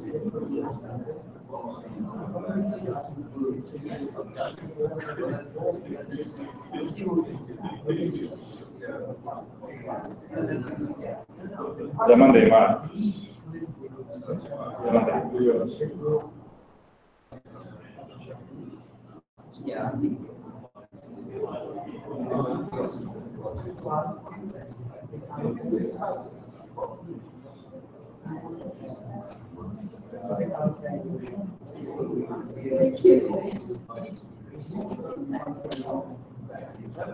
Yeah.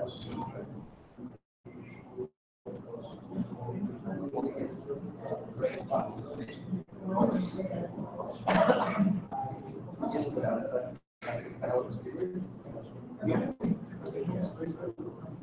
that's just they just put out this papers bill explanations. What do you like about this one? Is that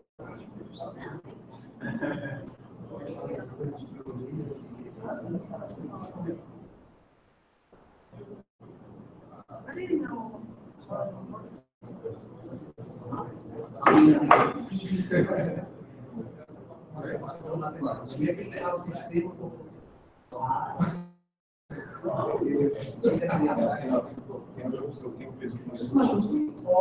yeah, actually.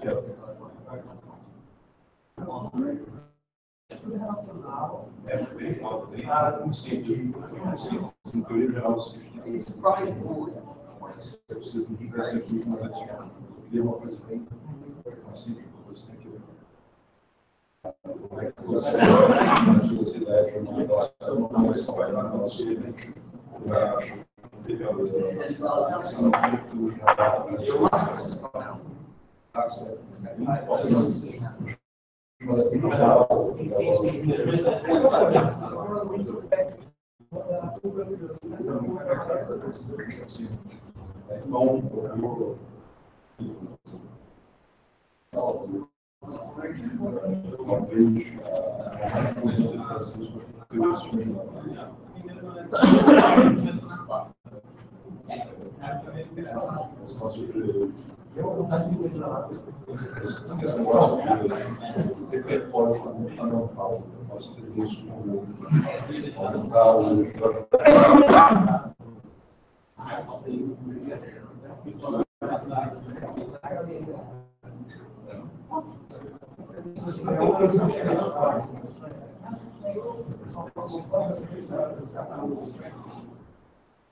Só que cai todo.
Tem uma qualificadora de integração.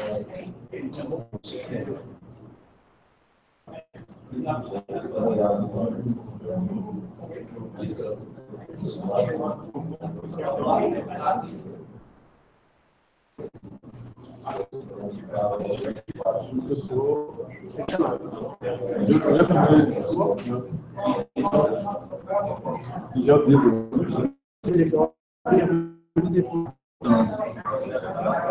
Eu vou estar aqui só para você. Vou avisar agora e eu reforço no final. Então.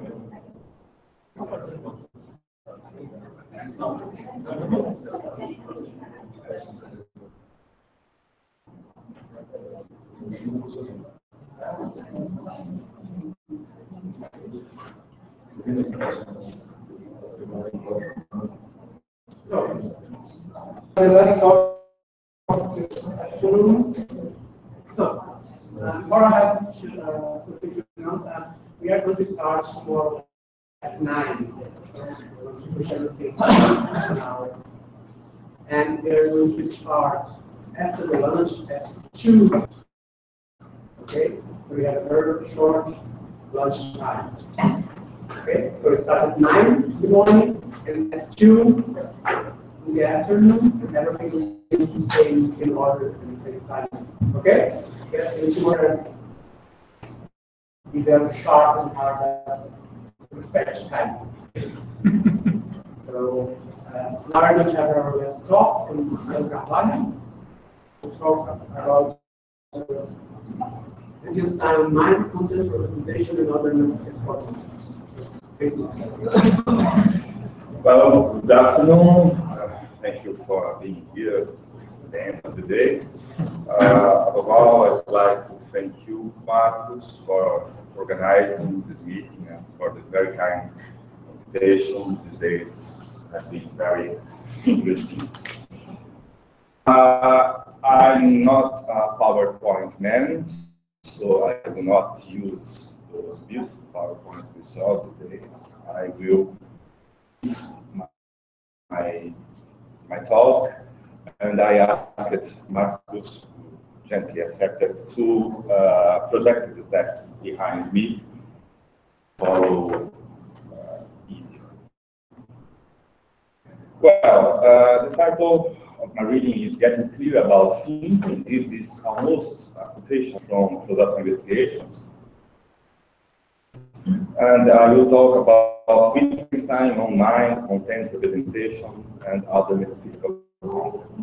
I could start saying something like Daniel told us today. If I tell you from the beginning which is my thesis, I suppose you will say it's wrong before listening to anything, and the other half will just let me try. I will not read the abstract, so let's go to the text. Only in modern philosophy does the debate about mental representations of non-mental entities of the debate. In semantics, however, the idea that meaning is established in a relationship between words and mental representations goes back to Aristotle. I quote, it's on interpretation, are symbols of affections in the soul, and written marks, symbols of spoken sounds. But what these are in the first place, signs of affections in the soul, are the same for all. And what these affections are likeness of, it, are also the same. Meaning, mental representations, the same for all, and in the end, refer to objects. That is so is what assures the spirit of translation between different languages and makes irrelevant, in Aristotle's view, the conventionality of the sounds and marks these languages use as words. From the beginning, semantics and referentialism have been interwoven with conceptions of mind. Naturalism and the criticism of representation of theories of mind are then also interwoven with the debate about semantics. And activism, according to Kutu and Mind, I quote, is inspired by the embedded and embodied activity of living beings, provides the right model for understanding minds. Reality, however complex and sophisticated it may be, to appreciate how living beings dynamically interact with their environments. Maybe there is no prospect of understanding minds without reference to interactions between organisms and their environments. End of quotation. Of an activist's conceptions is frequently delineated in opposition to representational conceptions of mind. With mind, adherents of such views deny that the best way to explain cognition of internal representational models built on the basis of retrieved informational content.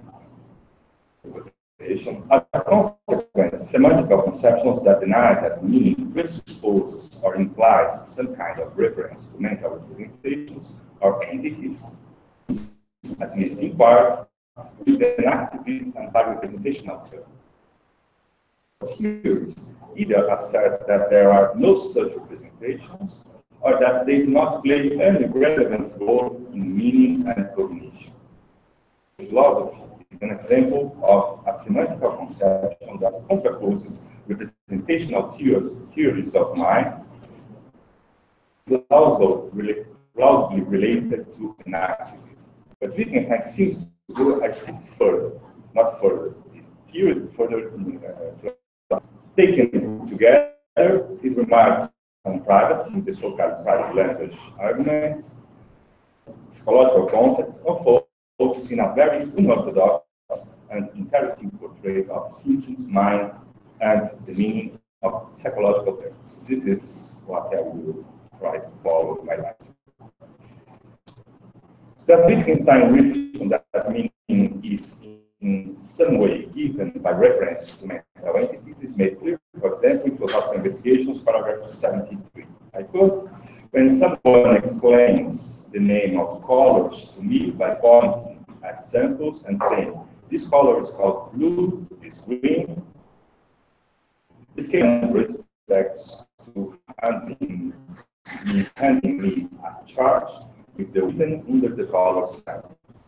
So this comparison may mislead in various ways. To extend the comparison. Right? To have understood the explanation means to have in one's mind the idea of the thing explained. And that is a sample or picture. If I'm shown various leaves and told this is called a leaf, of the shape of a leaf, a picture of it in my mind. But what does the picture of a leaf look like when it does not show us any particular shape, but rather what is common to all shapes of leaves is the sample in my mind of the color green, the sample of what is common to all shapes of green. The argument here is that there cannot be something in my mind that is at the same time a particular thing, a picture, and a sample. Something is a particular picture. And so, even if there is such a picture, it cannot play the role of giving the word green, for instance, its meaning. Having any such entity in mind cannot be identified with understanding. Wittgenstein does not say that there is no such thing, a picture in my mind. Even if it is granted that there is such a thing, we still do not have a plausible and acceptable description of meaning and understanding. So the argument that Wittgenstein does not deny that there can be mental entities and objects. But supposing that we have pictures or rules in mind does not solve any problem. It only makes clear the gap between possessing mental entities and the way we use our words. How could a picture determine the way we mean? Say that there is something else, because by one side I have an object in my mind, something like that, the sample of green. What do we do with that, even if we suppose we have something like that? There is something else, another picture, or a rule that shows how, or a rule that shows how to use these pictures or rules. We have an infinite regress. And if we say, for instance, that, I quote 73 again, for such a schema to be understood as a schema, an image of a particular leaf, but it's a schema, and not as the shape of a particular leaf, a snippet of pure green to be understood as a sample of all that is greenish, and not as a sample. This, in turn, resides in the way the samples are applied. That's my knowledge. But then, it's not relevant. If this is the case, something is a schema and not the image of a particular leaf or particular shade of green, then what is relevant is the image I have in my mind, but the use I made of it. It's not then relevant which picture we have in mind, or even if we have any mental image at all. All that matters is the way we apply it, or if we don't have an image, the way we act. Dr. Investigation is completely detaching, this is the core of my argument, meaning and preference. Understanding the meaning, understanding a meaning does not presuppose or imply that there are mental entities or events. Saying that there are no such things. His claim is that our language games are completely independent of any positive or negative, and so on, ontological assumption. There's an independence between semantics and ontology. This is my. And so, if there are mental representations, they do not mean and understand. Someone who still intends to say that there are mental entities cannot then justify it by saying we need it to explain meaning and understanding.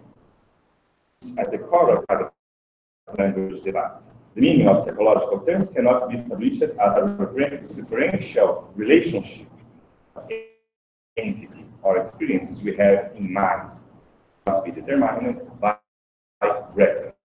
The emphasis here is not that we do not have any internal entity, but there is no referential relationship that may set up meaning. Immediately after his remark about the language, the end of that debate, with the subject more clearly connected with our discussions here. Quote 316. In order to get clear about the meaning of the word think, this is what I am almost quoting in my talk, we watch ourselves thinking. What we observe will be what this is an hypothesis. The objection, but that's just not how this concept is used. As if, without knowing how to play chess, I will try and make out checkmate means by close observation of the last move of a game of chess. We understand thinking this way. Objection implicit in this paragraph is a consequence of the previous debate. Thinking, like the meaning of any other expression, cannot be conceived as a referential relationship with something, an entity or process. There is nothing that is the meaning of psychological concepts that can be observed and apprehended through introspection. This remark may be frustrating to non-readers. Wittgenstein never says anything like, thinking is this and that. He's asking, I quote, what has one learned word thinking for? He does that not in order to present a positive description of thought and mind. He intends only to make clear that, I quote, what constitutes thought here is not some process to accompany the words if they are not spoken without thought. An example of resilience. Wittgenstein's remarks on privacy and psychological concepts are part of his more general argument about meaning and the lack of relationship between language and ontology. To get clear about thinking and mind, we should then go a step. What is behind the debate we have followed until now? Now I will step back and I ask you to be a bit patient. I will make a brief survey of a more Wittgensteinian issues. The way Wittgenstein talks about from the middle third to the philosophical investigation. Wittgenstein's strong position against the idea that meaning may be some mental entity results directly from the vision that shapes his earliest conceptions, that of Boswell, Frege, and Russell. Bertrand Russell's On the Nothing, for instance, published in 1905, became orthodoxy in the semantics of definite descriptions and proper names in the first half of the 20th century. The problem of assuring that the meaning of a proposition does not depend on the truth of another proposition. That being the case, we will find ourselves in the delicate situation capable of saying if a proposition has meaning or not. Russell's classical example is the proposition that the present King of France is bald. The sense of this proposition seems to depend on it being true that there is a present King of France. Otherwise, it doesn't mean anything. And an expression in which there is a term that does not mean anything is senseless.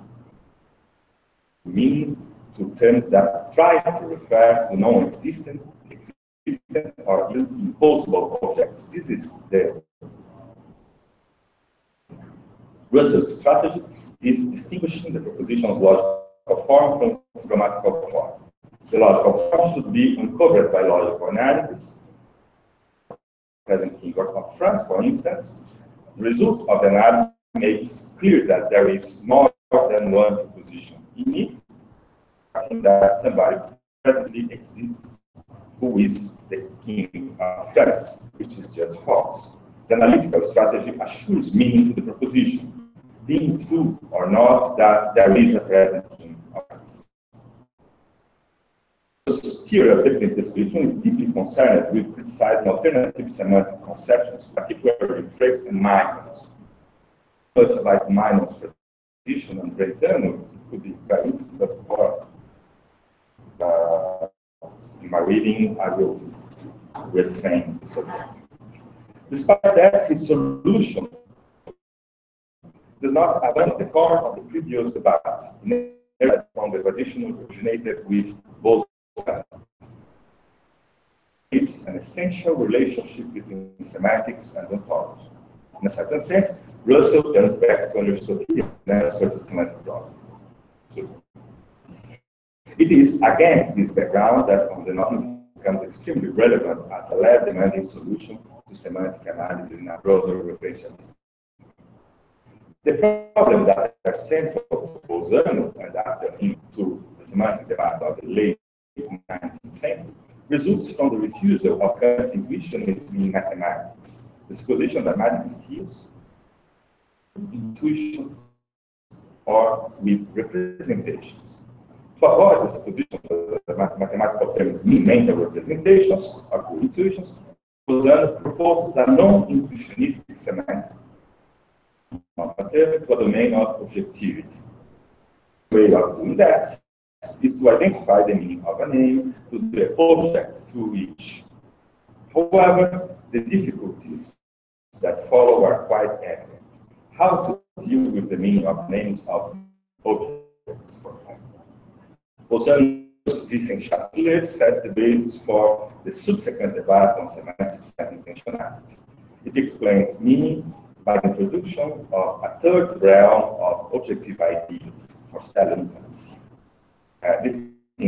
Distinguished both of subjective thought that is different for each person and demands somebody that actually thinks it, and the objects that the name supposedly refers to not exist. It is an objective domain of semantic contents. A term becomes meaningful through the relationship with these objective ideas, not by a direct reference to ordinary objects. By objective idea,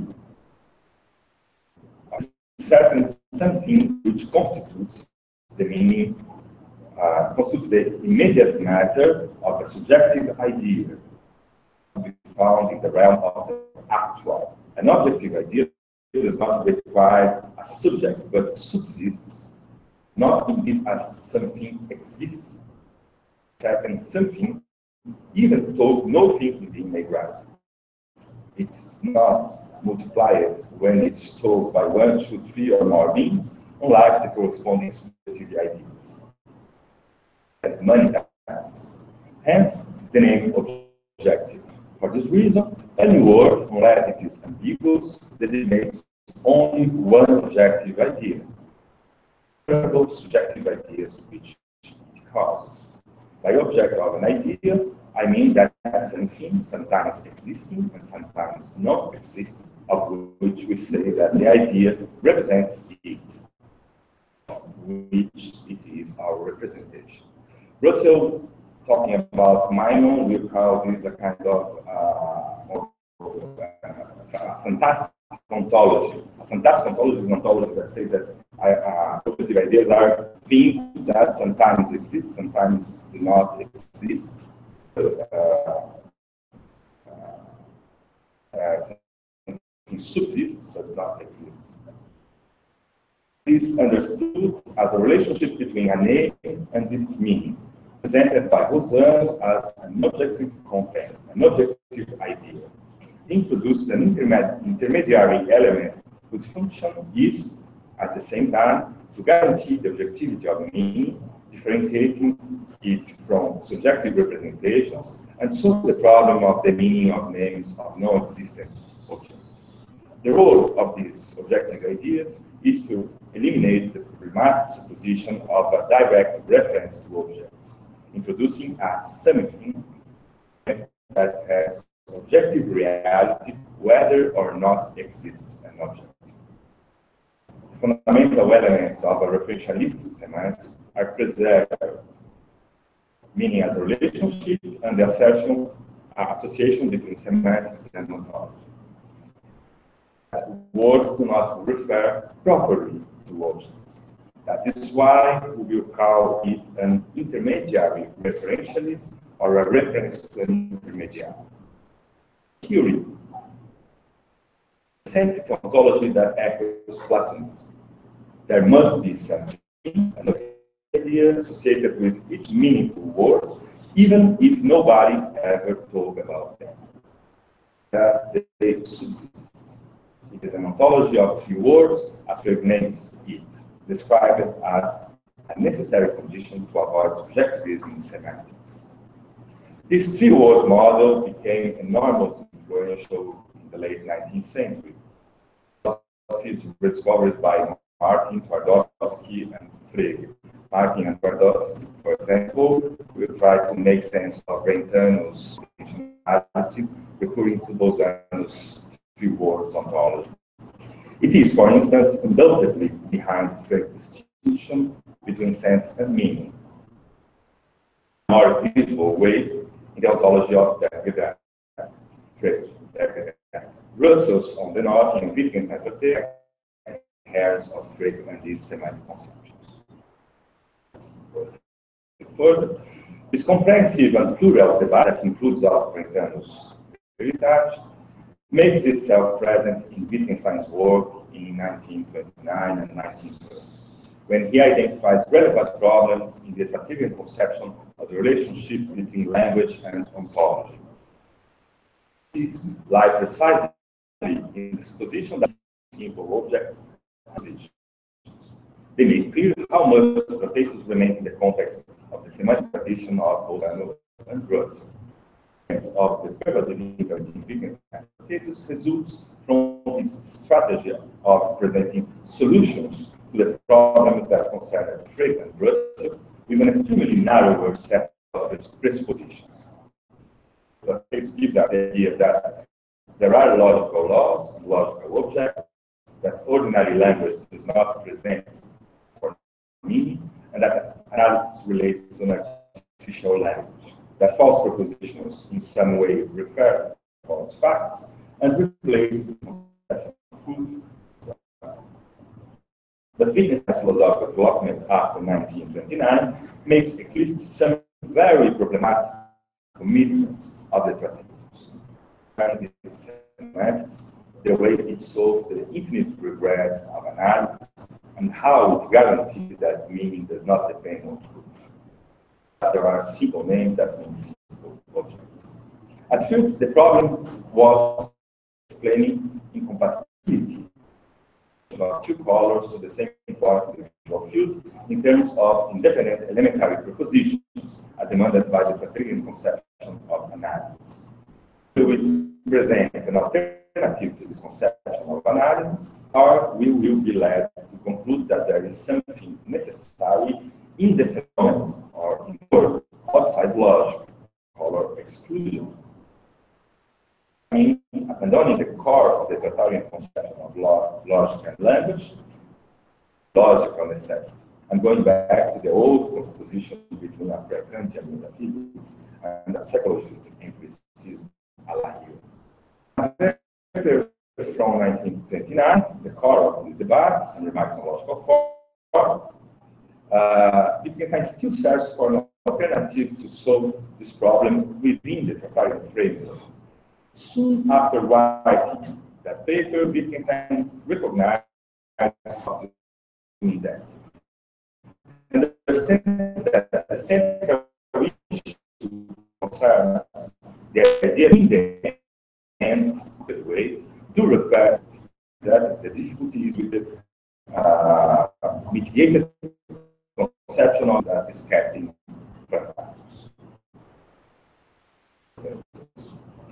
as in the Memorandum, which is almost a book from 1930, and his work in 1930 and 31, he searches for an alternative conception of analysis that ensures there is only logical necessity without supposing that there are simple objects and elementary propositions. Wittgenstein's strategy in these years is extremely interesting, reorganizing his conceptions with what is left without resorting to any new perspective. Wittgenstein said on the potatoes that his Grundgedanke, I will comment now the point Marcus told about earlier. His central idea, basic idea, was that logical concepts do not refer.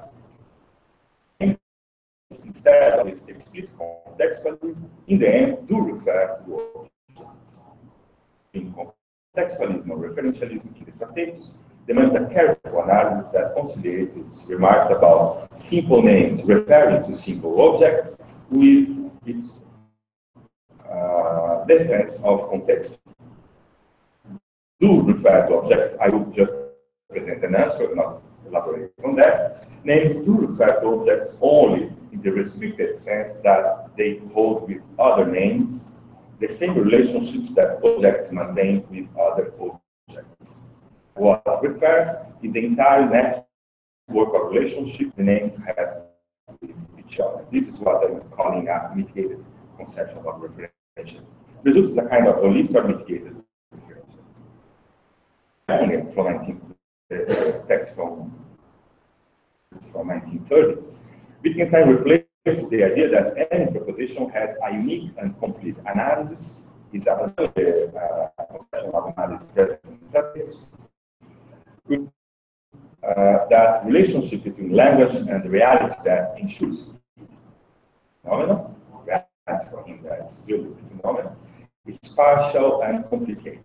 Propositions hold varied degrees of freedom and present no more than a tendency toward agreement or disagreement with reality. At the same time, a form and beyond the reality that they try to depict. They are, on one side, incomplete pictures of states of affairs. They do not present complete descriptions and have variables. Since they are not in a logical language, precisely multiplicity of reality, they are hypotheses that can be verified or present to immediate experience. Instead, maintaining meaning in our proposition is established only through a relationship with reality. Referentiality is conceived in the numeric in some modest terms than in the of an incomplete and partial analysis. It lies behind the adjustment between the proposition and what verifies it. My point here, to make it clear, is that there is a stronger referentialist alternative presented by Bolzano and his tradition. It's in some sense attenuated by Russell, or subtle in the Tractatus, and I start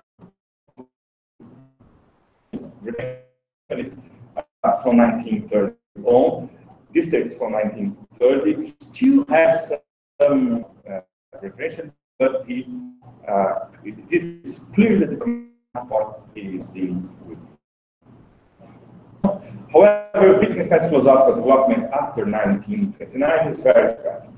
When he is of remarks that we know as the philosophical method in 1930, a new concept emerges, and with it, a new analysis, the concept of grammar. This is a secondary point in my lecture, but I will talk about this here because I understand that it's extremely important to access of Wittgenstein in the way he works with the concept of grammar, mainly associated with the tradition from the 70s. Hacker is the central example. The central supposition of this Wittgenstein's use of the concept of grammar in the philosophical investigations is the same, or almost the same, that we can find in the philosophical grammar. So we may understand the philosophical investigations reading earlier. I will try to show that it's exactly the opposite. In the philosophical investigations, we have a radical grammar. It's the most explicit, disconsistent novelty of the radical group 2 with material mitigated reference texts from 1930 to 1930. Can be presented as an extension to all names of the strictly contextualist analysis applied to logical constants in the Plato. So going back to the idea that logical constants do not refer, and said that it's extremely interesting understanding what he's proposing with the concept of grammar, as understanding that as an extension of the way he was dealing with logical constants in the Plato to the whole language from 1931. So it is referred, and how that's left are its relationship with other names. So in the same sense that logical constants not refer, he's saying now that names not refer. We cannot present their meaning show any kind of reference. All that's left are its relationship with their grammar. Said except describing its use, its place, its grammar of the Platonian logical space, a closed and fixed system of possibilities that determines the semantics of names. Differentiality anymore. Grammar, the system of rules that characterizes a language, is unavoidably autonomous and arbitrary. And reference to something external with system of rules. It's not any more conceivable that language chooses itself to facts when independent word. In the absence of a reference, meaning is given only as a result of this network of uses. In a very formalistic way, as a rigid system of relationships. So supposing that the root of this radical step is Wittgenstein's realization that in the Bemerkung, what he conceived as the phenomenon, the reality, was no more than a system of propositions. Phenomenology in the Bemerkung itself results from the abandonment of the preliminary project of a phenomenological language. It faces is the circularity of asserting simultaneously that the phenomenon is what determines a proposition, that if a proposition has sense, and that it is the sense of a proposition that makes clear the multiplicity. You understand the phenomenon of language, and you compute meaning in the language. What emerges is not a connection between semantics and immediate experience, but a reticulated system where propositions assume each other their semantic content. It's not surprising that what unfolds from this project is the conception of language as an autonomous and Wittgenstein's strategy consists in adjusting its conceptions without adding any new presupposition. It's no more than analysis, the conceptual analysis that comes from the Plato. It becomes no more than making clear the network of relationships of an expression. I put of American, a position is completely logically analyzed when its grammar has been completely clarified. It's restricted to offering a perspicuous presentation of the grammar of a proposition. The expression is from this text of 1930.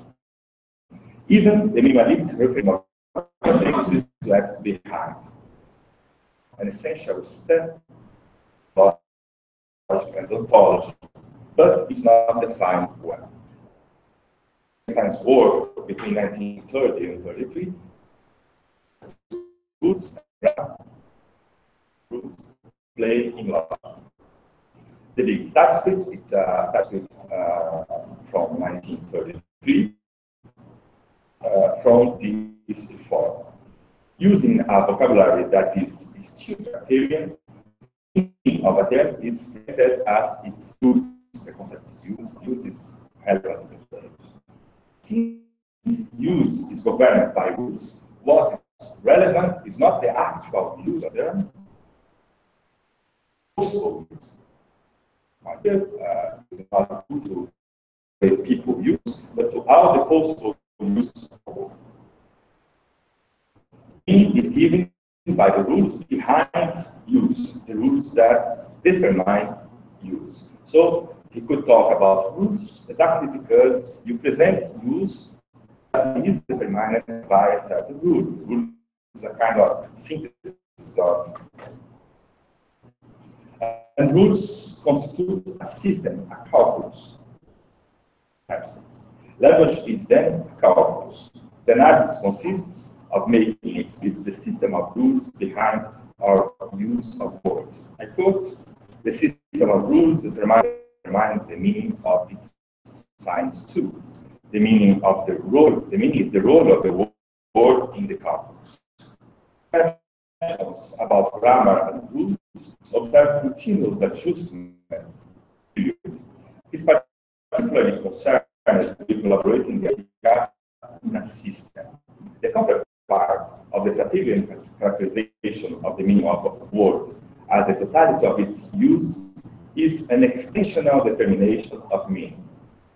Of meaning with an extension beyond many other difficulties results in another mitigated version of referential extension, something meant by a term.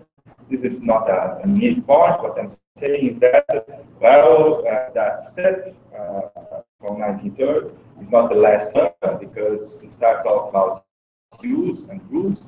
But if you suppose that the rule determines the use, and you understand the use as an extension, the extension now plays the role of that something is referred when we mean a word. Meaning still is a kind of reference, not to an object exactly, but reference to the extension of applying that concept. From logical, so the same objection perspective, what we have inverted revolution and of a realistic reference results not in eliminating link between language and ontology, but in a more radical conception about ontological commitments of a language. It seems to imply its own ontology. Different languages commit themselves to the words. Instead of there being no word which language should choose itself, since meaning is a relationship itself of a picture. The position, I take the word from the parenthesis, the position of an ontology that conception is not exclusive of Wittgenstein, it is present in the relativistic class to see that plays the role of ontological conception. Because first step is disconnecting the concepts of root and extension with clear boundaries. They have tried to do that.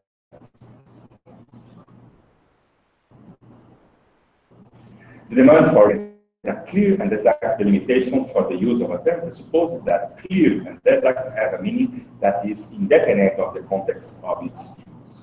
But this is not the case. There are no super concepts in the world of investigations. These words, like any other, do not have meaning outside a particular set of acts. Another problem is the result of Wittgenstein's formalism in his earlier formula of rules and grammar. Since there is nothing but the rules that govern the use of a term, any change in our use, one might calculate by another calculus, even a little one, implies that there is a new rule and with it a new language. So, has changed. What can be the criterion for saying that it is the same term that defines it are the rules that change? I will say that there is a new sign. So this conception are evident, but there seems to be no easy solution to them without supposing that meaning is, in some sense, given independently of use. Wittgenstein produces some flexibility to this by means of a procedure similar to the recognition that concepts do not have clear boundaries. And in his conception of family resemblance, a metaphor that intends precisely to point that our uses of a term are characterized by extensive and fluid variety. The complete solution to this problem demands the abandonment of the supposition that language is a system of rules that govern our uses of words. This metaphor is not compatible with the idea of govern, determine, or practice. Which relationship is there between the actions then when follow a rule? In the case of Wittgenstein, simultaneously that a rule governs our use and that the meaning of the rule was given by its use. Those identified with referentialism of the Tractatus, since it tends to impose a given structure rules to which meaning or use should adjust itself. The same criticism presented against the supposition that meaning is a relationship between a word and that which is it means can be presented against Wittgenstein's intermediary conception of more on that, but it's the same argument. The remark about rules in philosophical investigations has as its start precisely his intermediary conception that rules determine our uses and practices. Results in Wittgenstein's abandonment of the last vestiges of referentiality, the limitation of concepts, the systematic character of the roots of a language, and above all, the conception that roots govern our practice, that a language calculus will fix it. The last snapshot of a Wittgensteinian referentialism, and the last moment in which his the language is, in some sense, even tenuous, linked to an ontology. Wittgenstein's criticism of the idea that rules govern our practices does not result in abandoning the concept of substituting the description of meaning as a set of all the possible applications of a sign within the language or corpus by the actual use of the signs. So this is the point where when he talks about use in philosophical investigations, he's not talking more about how the possible use of a word determined by a rule, but the actual use we make, we people make in our everyday. The description of a secret place of use of a language. When we have a position that there are fixed rules, we make of words. What's required time to be meaningful is a context of practices in which the term has a use. Between the book 1934 and the beginning of philosophical investigations, late 36, presents a revision of his intermediary notions of rules and grammar. Following rules is the greatest innovation of Wittgenstein's material work. In a profound way, the meaning of his previous remarks about meaning and language, and eliminates any residual referentialism and supposition that language relates to an ontology. There are two main steps in the argument about meaning in philosophical investigations. The initial was dedicated to following rules, mainly between paragraphs 134 and 142. Paragraphs Wittgenstein successfully, I just say that, refused the unity and relevance of the concept of meaning, the Deutung, that ostensive definitions are a proper instrument in establishing the inaugural connection between language and the word, and that it is possible to identify something that as that which is meant by a name. These are neither object nor something similar to it. They are neither object nor meant by proper names or by concepts. This is the end of the 88 earlier remarks. Instead of presenting the meaning of a sign, the investigations say that what can be done, what we actually do, is to describe our language games. use of language, but our actual practice. There is no meaning outside a particular context of practice. These practices are constitutive of whatever we can say that meaning is. These arguments is make clear that any conception of meaning, language, and what is meant cannot answer some basic questions between word and meaning established. Semantic entity and about how we can deal with concepts with blurred edges. And even if these questions could be answered, these conceptions do not solve any difficulty that brought us to them. How we should use our word. Even if we suppose that there is a something or that is, this does not even touch the problem about how we should follow. This does not result in any limitation to our use of language, because nothing related to our actual is lost when we give up our residual referentialism. It played no role in these practices. Wittgenstein's objections are aimed at even indirect and tenuous forms of referentialism. Above all, the TypeScript's conception of the conception. It criticizes the hypostasis that results in presenting the rule as something similar to an object. If a rule governs application, it's equivalent to an abbreviated presentation of the result of its application. To avoid this situation, Wittgenstein points that we cannot suppose that there is a gap that should be bridged when things, the rule and its application. Regularity, the rule itself, is constituted as gaps. I'm going to conclude. So, according to the investigations, language does not presuppose or imply any reference to objects or semantic context. This is the consequence I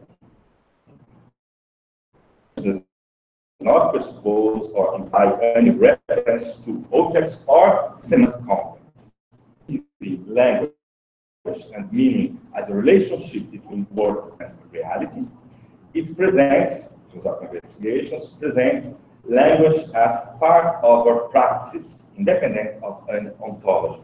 Describing a language does not result then in unveiling the sort of world that it is, but in describing the forms of life in which our expressions become meaningful in a use.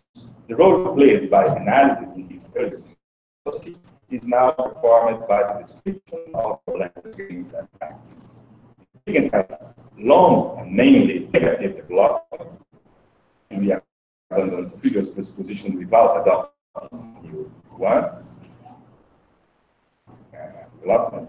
Beyond giving up strongly rooted preconceptions about how language works, results in the description of language as something all too human, an algorithm. Nothing in it have meaning by virtue of an autonomous relationship between words and things, or according to rules and structures that we merely use or apply, or a correlationship between terms that we consult and could be conceived as given, even in our absence, or in the absence of some form of life, without human practices, relationships, lives, context. We discover as a whole in Merleau-Ponty's vocabulary, knowledge of what the effective of words do not refer, and there is no sense in supposing that meaning is relational. The consequence of this radical anti-referentialism is the initial, in the initial paragraphs of questions, is that our understanding about how we use our words and how we know something cannot be presented as the apprehension of an object or something like that. A main example of it is the characteristic discussion about knowledge. What does it mean to know something? Knowing what is read or who is Marcus as the possession of something, a model, group, or image. part of a practice, what can be presented when we ask what we read is describing our use, its context, the difference to our terms, the language games we play with it. An element that was in the roots of the previous debate about language. This position of language implies that language games do not have any relationship with ontological conceptions or commitments. Moreover, then, the entire description of our language game is independent of any assertion about ontology. Also, in the assertion of inexistence, there is no negative ontology in philosophical investigations. I quote it, sensation is not a something, but it's not a nothing either. Ontology is just another way back to ontology. And if there is some sense in talking about ontology or in trying to describe it or investigate it in ontology as a philosophical investigation, Wittgenstein's point is that it does not have any relationship with our use of language. If there is something or nothing inside myself, supposing that we can talk this way, that only I can know, it does not relate in any way to our use of words about sensation and mental phenomena. It does not propose, for instance, a group or communitarian ontology. For example, that a community constatates the limits and extension pursuits of a sign. The same argument applies to the debate about if there is a something that is my perception of red. The point is not certain or denying it. It makes clear that this ontological question does not play any role in the use of language.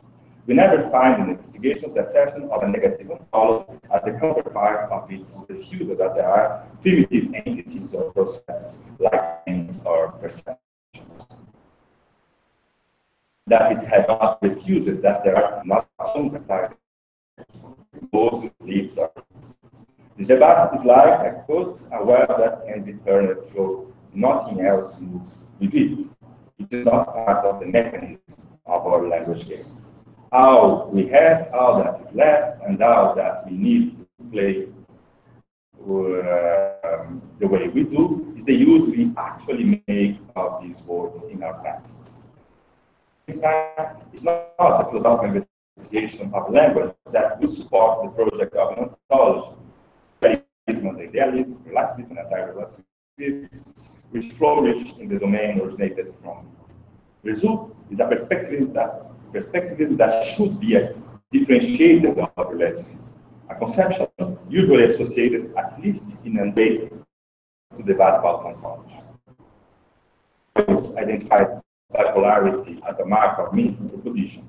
It is still so in the investigations. The latter is an indication that we are not dealing with an ordinary proposition, that we have something else, such as grammatical rules or expressions. The truth or falsity of a proposition is not related to any agreement or comprehension. It's a lot of historical geographical circumstances. That is structured as a result of its relationship to this broad context in which it exists. Reference to objects does not mean lack of objectivity. This is an important point. The connection of a language to the domain of shared experience, or will, or agreement is something given.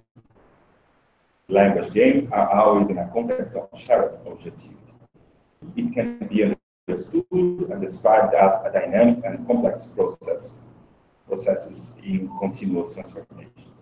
Perspectivism does not result in relativism, for though the language games refer to different forms of life and different contexts, insofar as there is a shared domain, biological, cultural, social, there is no place to talk at any time about incommunicability, different and incommunicable words, or the impossibility of translation. It's almost trivial. We identify larger or smaller overlaps of our forms of life. We have a larger or smaller domain we can use to build individual expression and arguments when within them. The complete lack of overlaps between human practice alleged by plastic conceptions that different language are in ontologies, that they confront us with different words,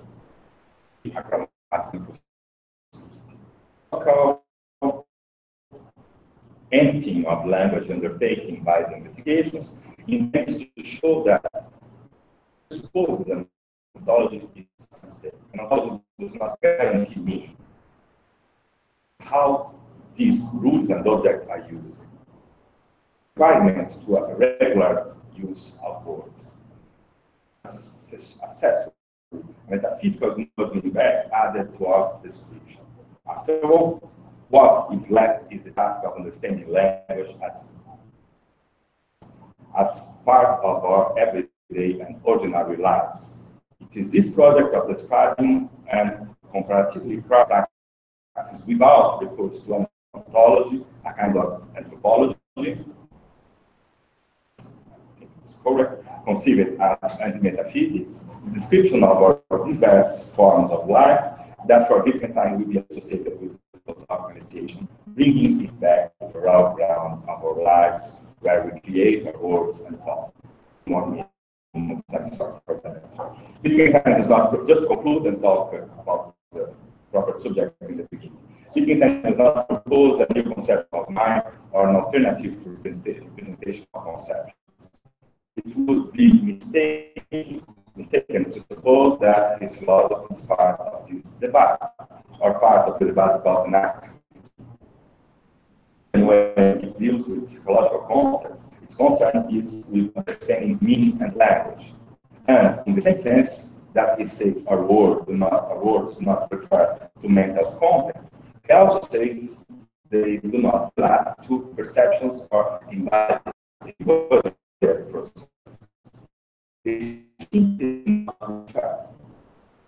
Completely situated our actions, and understanding language and meaning makes clear that the assumptions that justify numerous conceptions of mind are just Wittgenstein presents of the idea that perceptions play some role in semantics of articulable concepts. Stress that he's not refusing the representation of conceptions by saying that there are no mental representation or mental contents. There is no negative ontology in the philosophical investigations. There is no mental representation, or there is nothing that is my perception of red. The argument is more general and much more complex. It does not play any role in our use of red, in meaning and understanding red or any other word. And there is a plausible barrier to the word, something we may point to. All that is necessary to our meaningful use of language, to our language gains, are our efforts. But there is a sense in which Wittgenstein and the activists fit in their arguments. Wittgenstein strongly contraposes the assumption that meaning is constituted by some kind of reference, and so he contraposes the idea that there must be some kind of mental content or process by strictly psychological concepts. If someone still intends to defend a representational theory of mind, she will not justify that by saying that semantics demands mental entities or mental contents. Description of language that is completely compatible with a radical refusal of the supposition that there are mental representations and mental contents. Meaning does not relate to anything but our actual active lives. Thank you.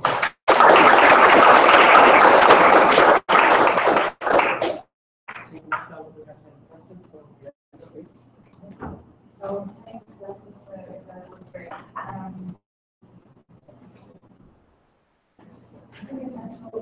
The first is, so actually, the relation that you're giving about how we can have the interventionism. Two things there. One is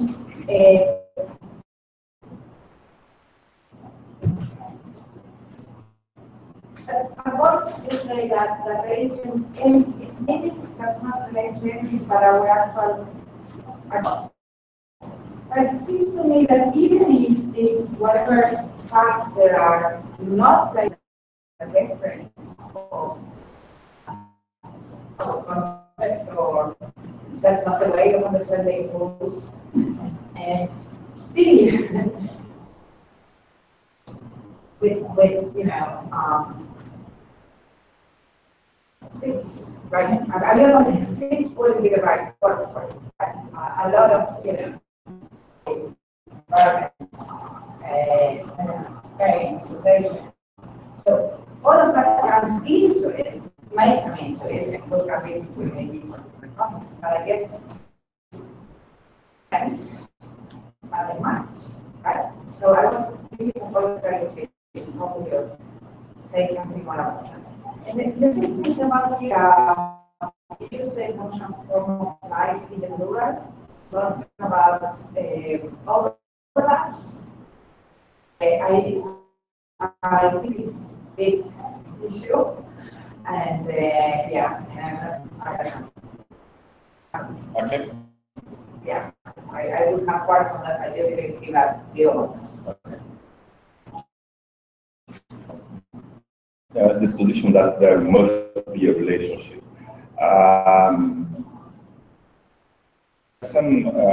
That there's a debate in following Wittgenstein and so on, quoting some things here. But it's really understanding that the problem Wittgenstein presents on how semantics, meaning, and so on, is that, well, wherever you have two things, should be a relationship between them, you do not find a solution. If you have action, if you have a word and the object that the word refers to, and so on, you never find to bridge the gap that you open here. And so, one argument with Wittgenstein's technical investigations, I understand that is, well, look here, you open a gap, and look, you cannot bridge the gap, you cannot solve that. And when we go to debate about following rules, which is where this then is more elaborated, is the later part of the investigation, the theoretical part, if I'm allowed to talk this way. I say that what he presents is exactly a conception of rule that does not presupposes this distinction between, because if you have a distinction, you have a, okay. So when you say that the meaning is the way we use, just one thing, you have a rule and our actual practices. You may say that you have two ways of expressing, because in fact, I understand that it's not said that we have any kind of relationship here. You have difficulties that is conceiving. I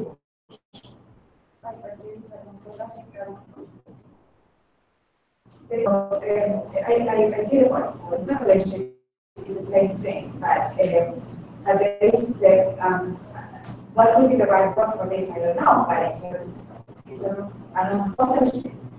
If you assume that it's given by a relationship between language and something else, yeah, it's not an ontology, but it's not so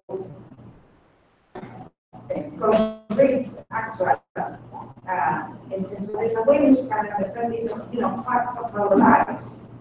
And that can be thought as being a form of ontology.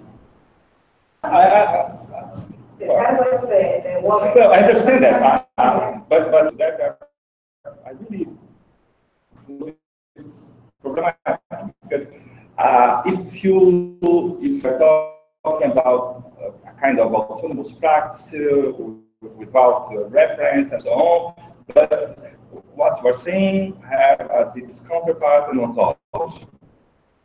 okay, I'm not discussing that. I'm not saying that it has or has not. For semantics, according to philosophical investigations, you don't need to suppose ever that there is or there is not something. So if you have an ontology, well, you do that. I don't know what we will make with an ontology apart from semantics. But the point is not saying that story is not possible. And I think that his point is saying that ontology does not play any role. Okay, about quickly, I really suppose that Wittgenstein talk about forms of life as diversity of forms of life.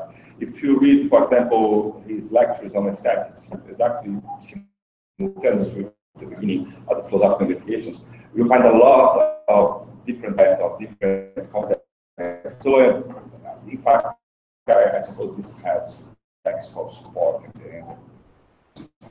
That's another point. Thanks. But I'm going to push on the other side. And I have another question about psychologists who didn't talk to me about that.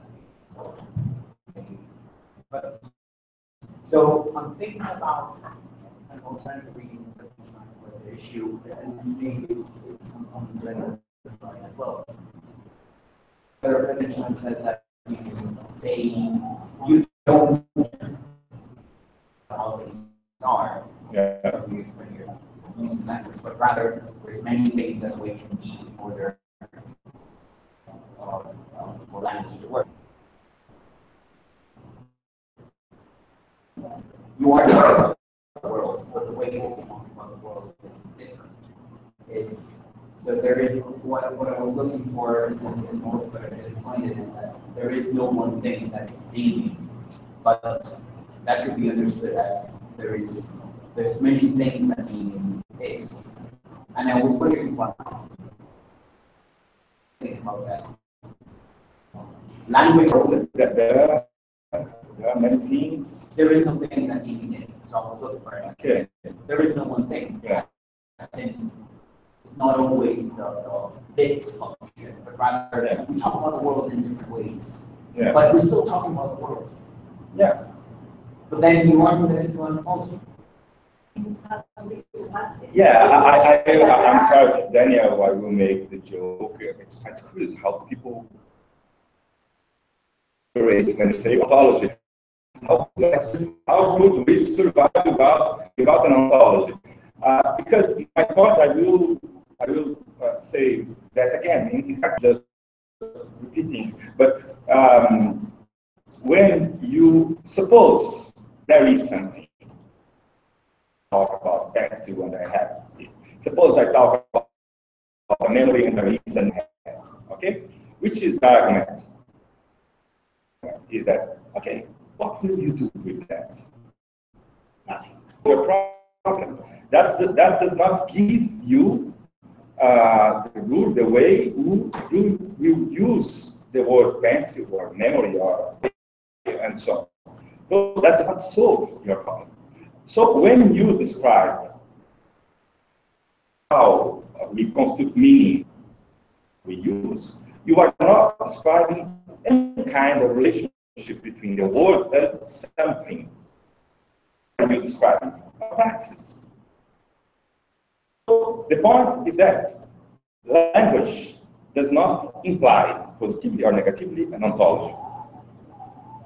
You may say, oh, but I can build from what you are saying. Oh, there is a kind of practice, the word. Okay. I will answer to you. Okay, but what will you do with that? Play any role in.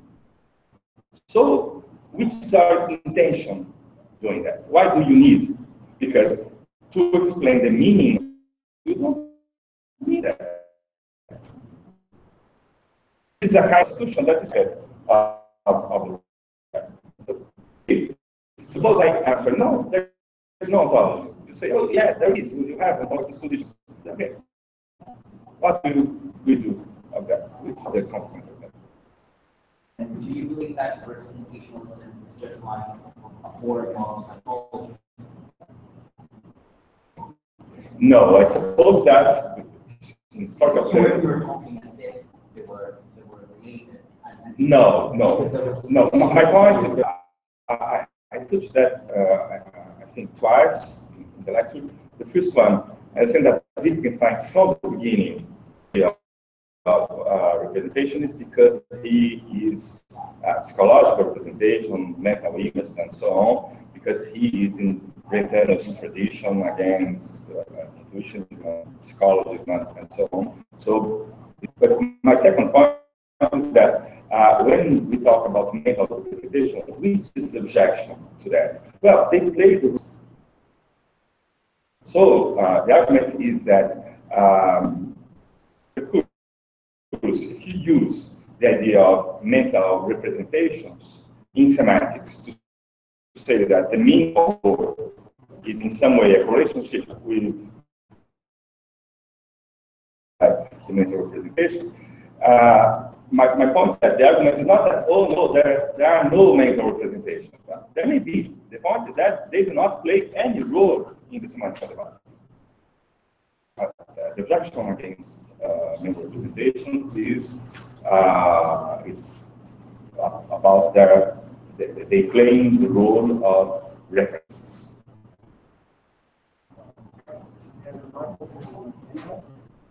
I would like to make a comment on the passage that I think we have a new representation to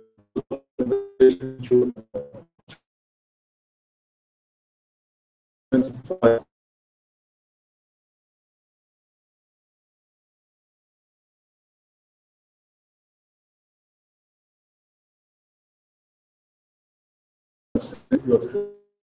accept that we don't really remove some this strong referentialism from the view. That does not imply that you have a total lack of ontology. Because let's think about that. We have this the language and logic in itself depends on our practice, okay, the context we are using things, okay, to go there. But this practice has a in a natural history. We can just put a kind of thought.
How you can link.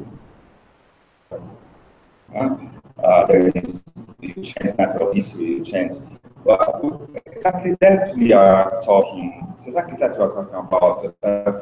Well, natural history, but all of that is that we can talk here is part of our life, or the way we act, the things we do. So should I assume that to drink water, I should have logical physics? I'm not supposed that. Really, I'm not supposed that. Okay, to talk about memories, should I think about ontological commitment with some kind of mental entity? I'm not supposed that. I think that talk about spirit, it's exactly the same thing. What we have here, we have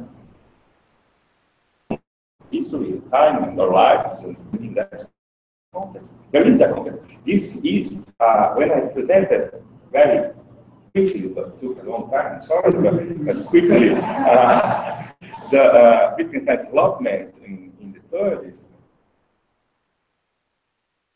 I could say in the early 30s, he is a relativist. I'm not clear if you can say that he assumes that, but all that we have is a system of rules for using the word. They almost did not prefer anything. So there we have a relativistic conception about language, and meaning, and truth, and so on.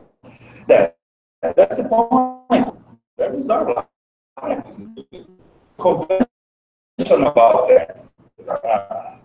There's some why I'm saying that we have objectivity. There is something strong and beyond and possibility,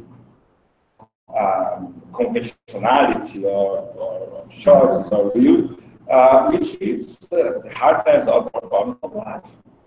So it's not conventional, but I'm sorry I say that again, but none of that implies, I'm not saying that it's not possible to build up ontology or to talk about ontology. I could say that, not see the point of that, but I'm not saying that there is no ontology or no possibility of talking about that. There's no negative ontology about ontology. What I'm saying is that if there is no reference, no referential relationship, absolutely. So there's no place for ontology in semantics. And our meaning should be built up on being meaningful. Our words being meaningful is the result of our practices. Not relationship between a conventional sound and something in the world and so on. This is a reason, because I told these conceptions out to human or kind of anthropological, because you do not describe an abstract structure. All you have to describe is actions. Without lives, you cannot have semantic content. Yeah, I mean, I'm not so looking forward to ontology, not, but I think one of the abilities would be to really look at Wittgenstein as a therapeutic dimension. Yeah. So I've argued a few places that it's a mistake to think of therapeutic art, which is, I'm sure, absolutely right. We want to either have a negative or positive take. Those purposes, it's not clear they're like that's the right? So positing these things are not what they exist at all. It's rather than just kind of emphasizing by such. Sorry.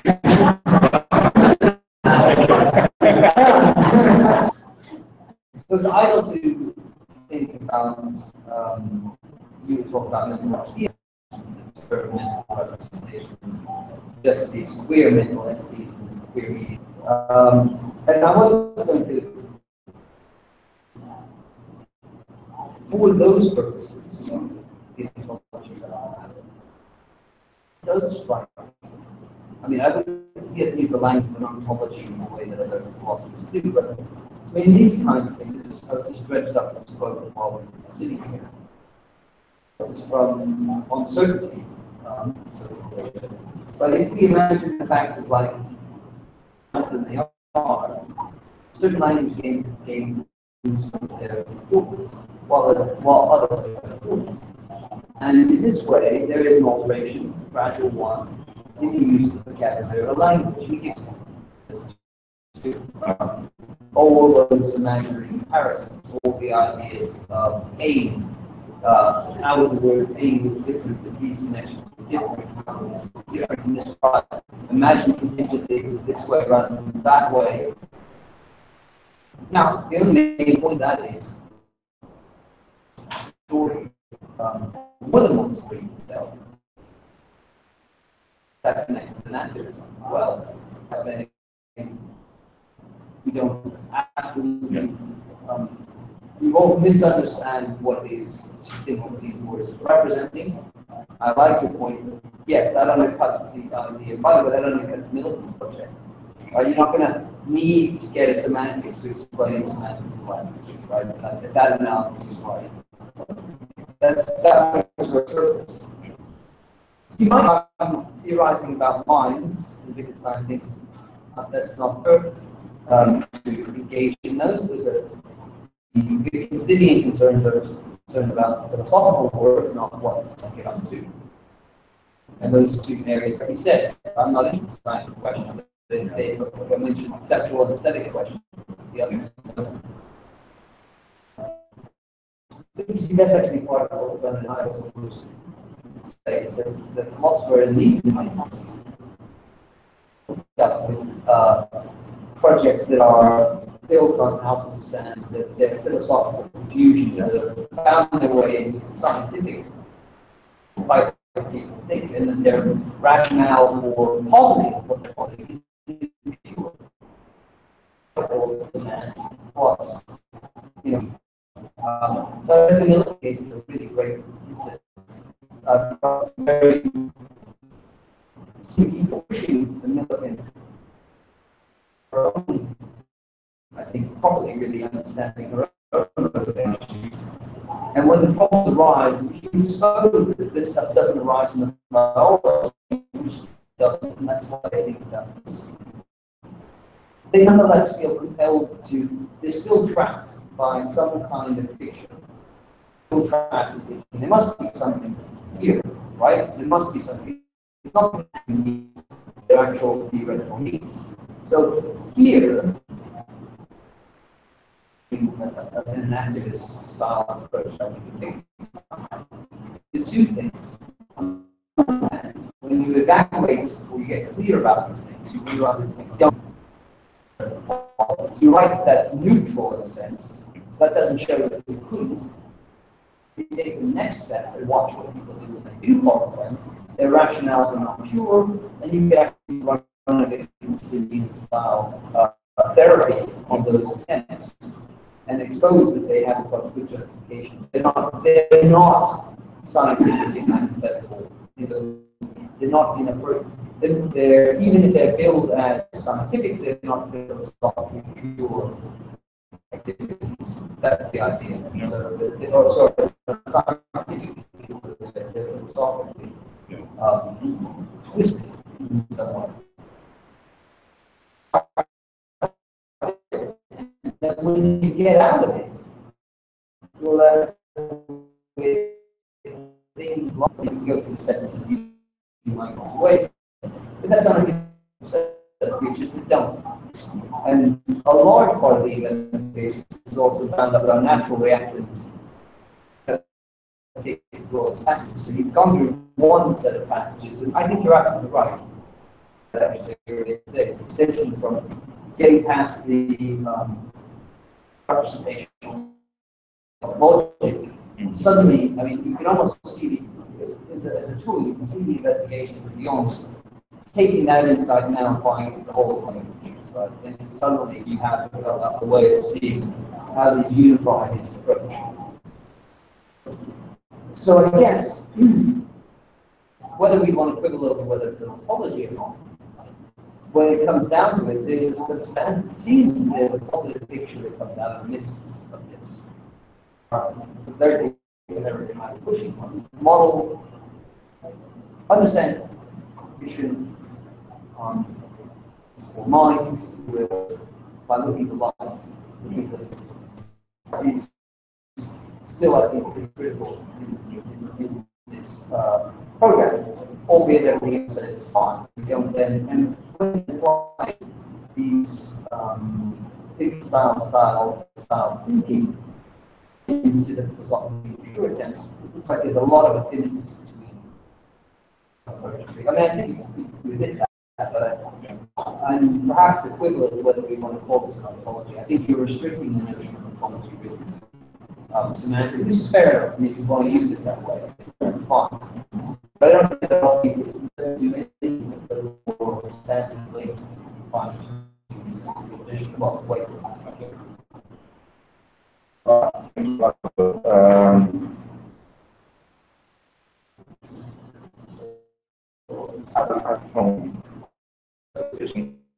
I really, I understand when you say that I'm restricting the concept of ontology. My point is that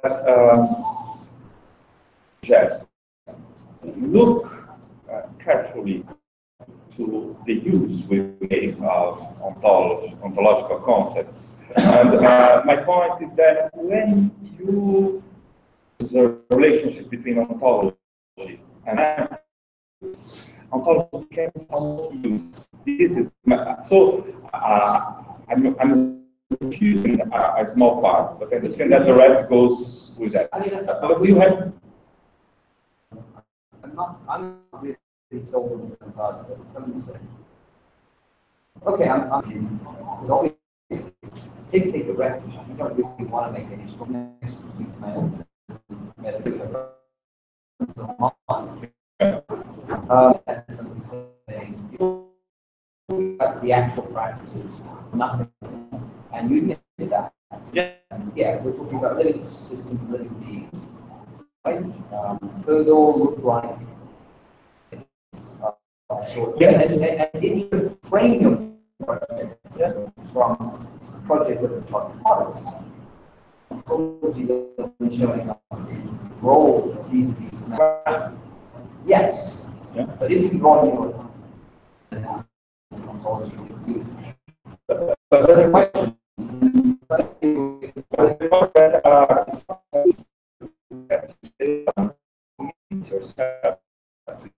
human beings, practices, and so on. I could say, okay, but play a role. Yeah, okay. Put something. I think. What is that?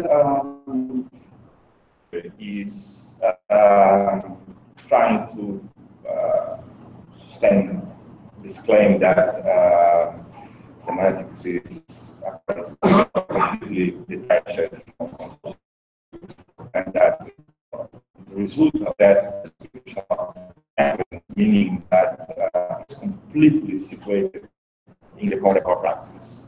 This is, as a consequence, maybe that I describes Wittgenstein's conception as excessively other problems. For example, he extended philosophical investigations with a kind of therapy dealing with psychological concepts. He does exactly that. Well, about memory, you are talking about sensation, and so on. And I understand that the basic movement is that, well, when you talk about memory, the argument is suppose that there is something in your mind that is meant by the word you are using, and suppose referring to memory and so on. And the text will exactly try to show that there is no such thing happening. I understand that trying to do in his psychological investigation from the middle to the end of the book and later manuscripts is exactly this kind of contraposition to showing you, look, you are not describing what you are doing. Only making is your philosophical commitments, not describing. And so I understand that it's quite close to the project of an activist. Okay, a radical word, maybe. Yeah. And so,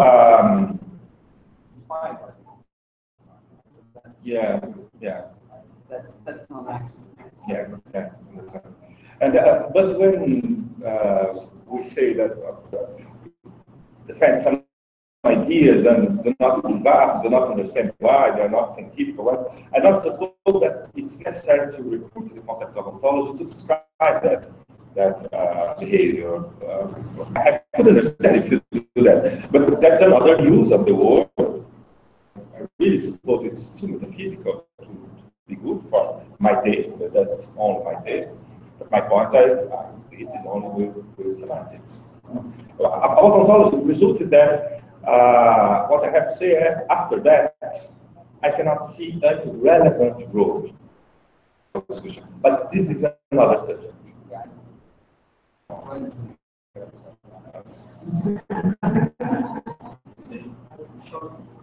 We are actually very short. It was so whether. I want just yes or no. So one way to understand the argument would be if this one the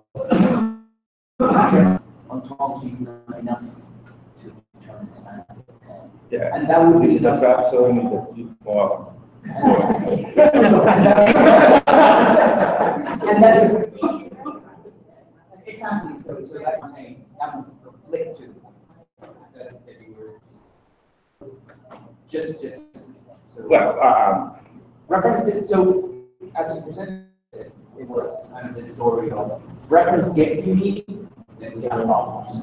Well, reference determines meaning, kind of still problems, and then you offer the means that reference has nothing to do with meaning, and we can. No.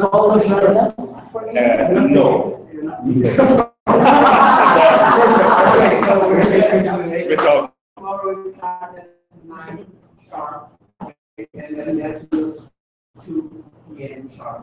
Thank you, everybody. Thank you.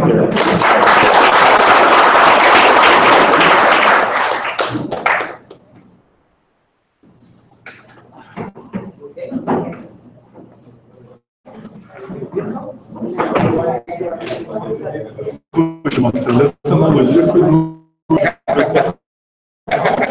Foi um pouco fácil. Mas eu esperava que você, como anfitrião, porque você esperava que todo mundo me batesse.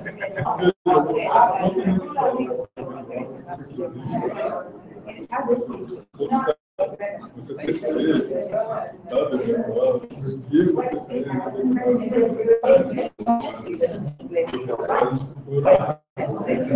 Então, mas a questão é, se você quiser chamar isso de ontologia, etc. Mas a questão é, isso não tem papel nenhum. O argumento não vem dizer que é porque a linguagem exige que ela implica ou pressupõe. A linguagem implica e pressupõe.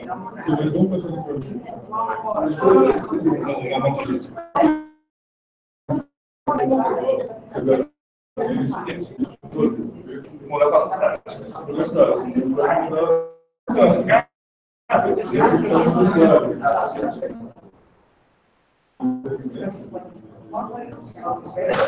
Sim, embora na realidade é uma prática não tem nenhum idealismo, nenhum idealismo.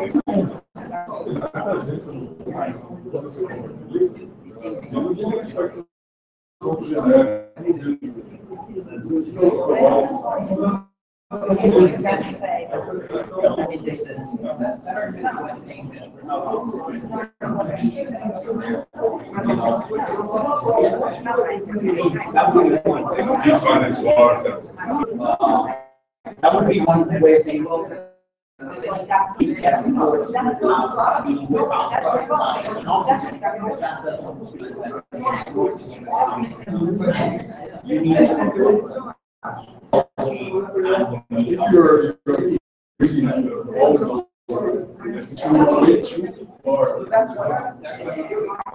just presenting that The question is, our also could be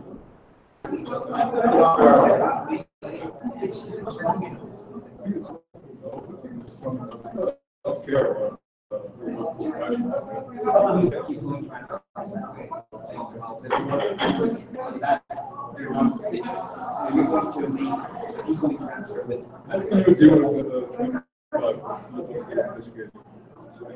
can you deal with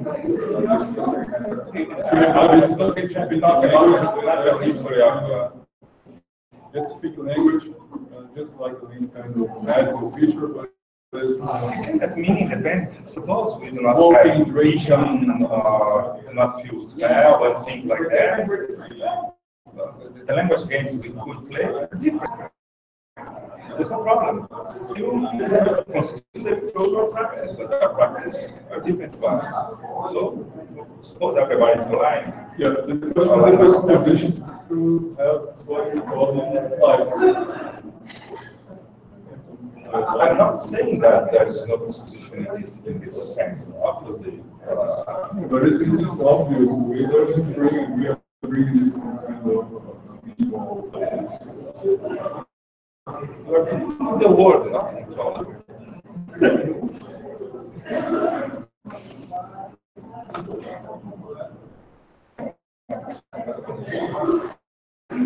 Okay, now we move on.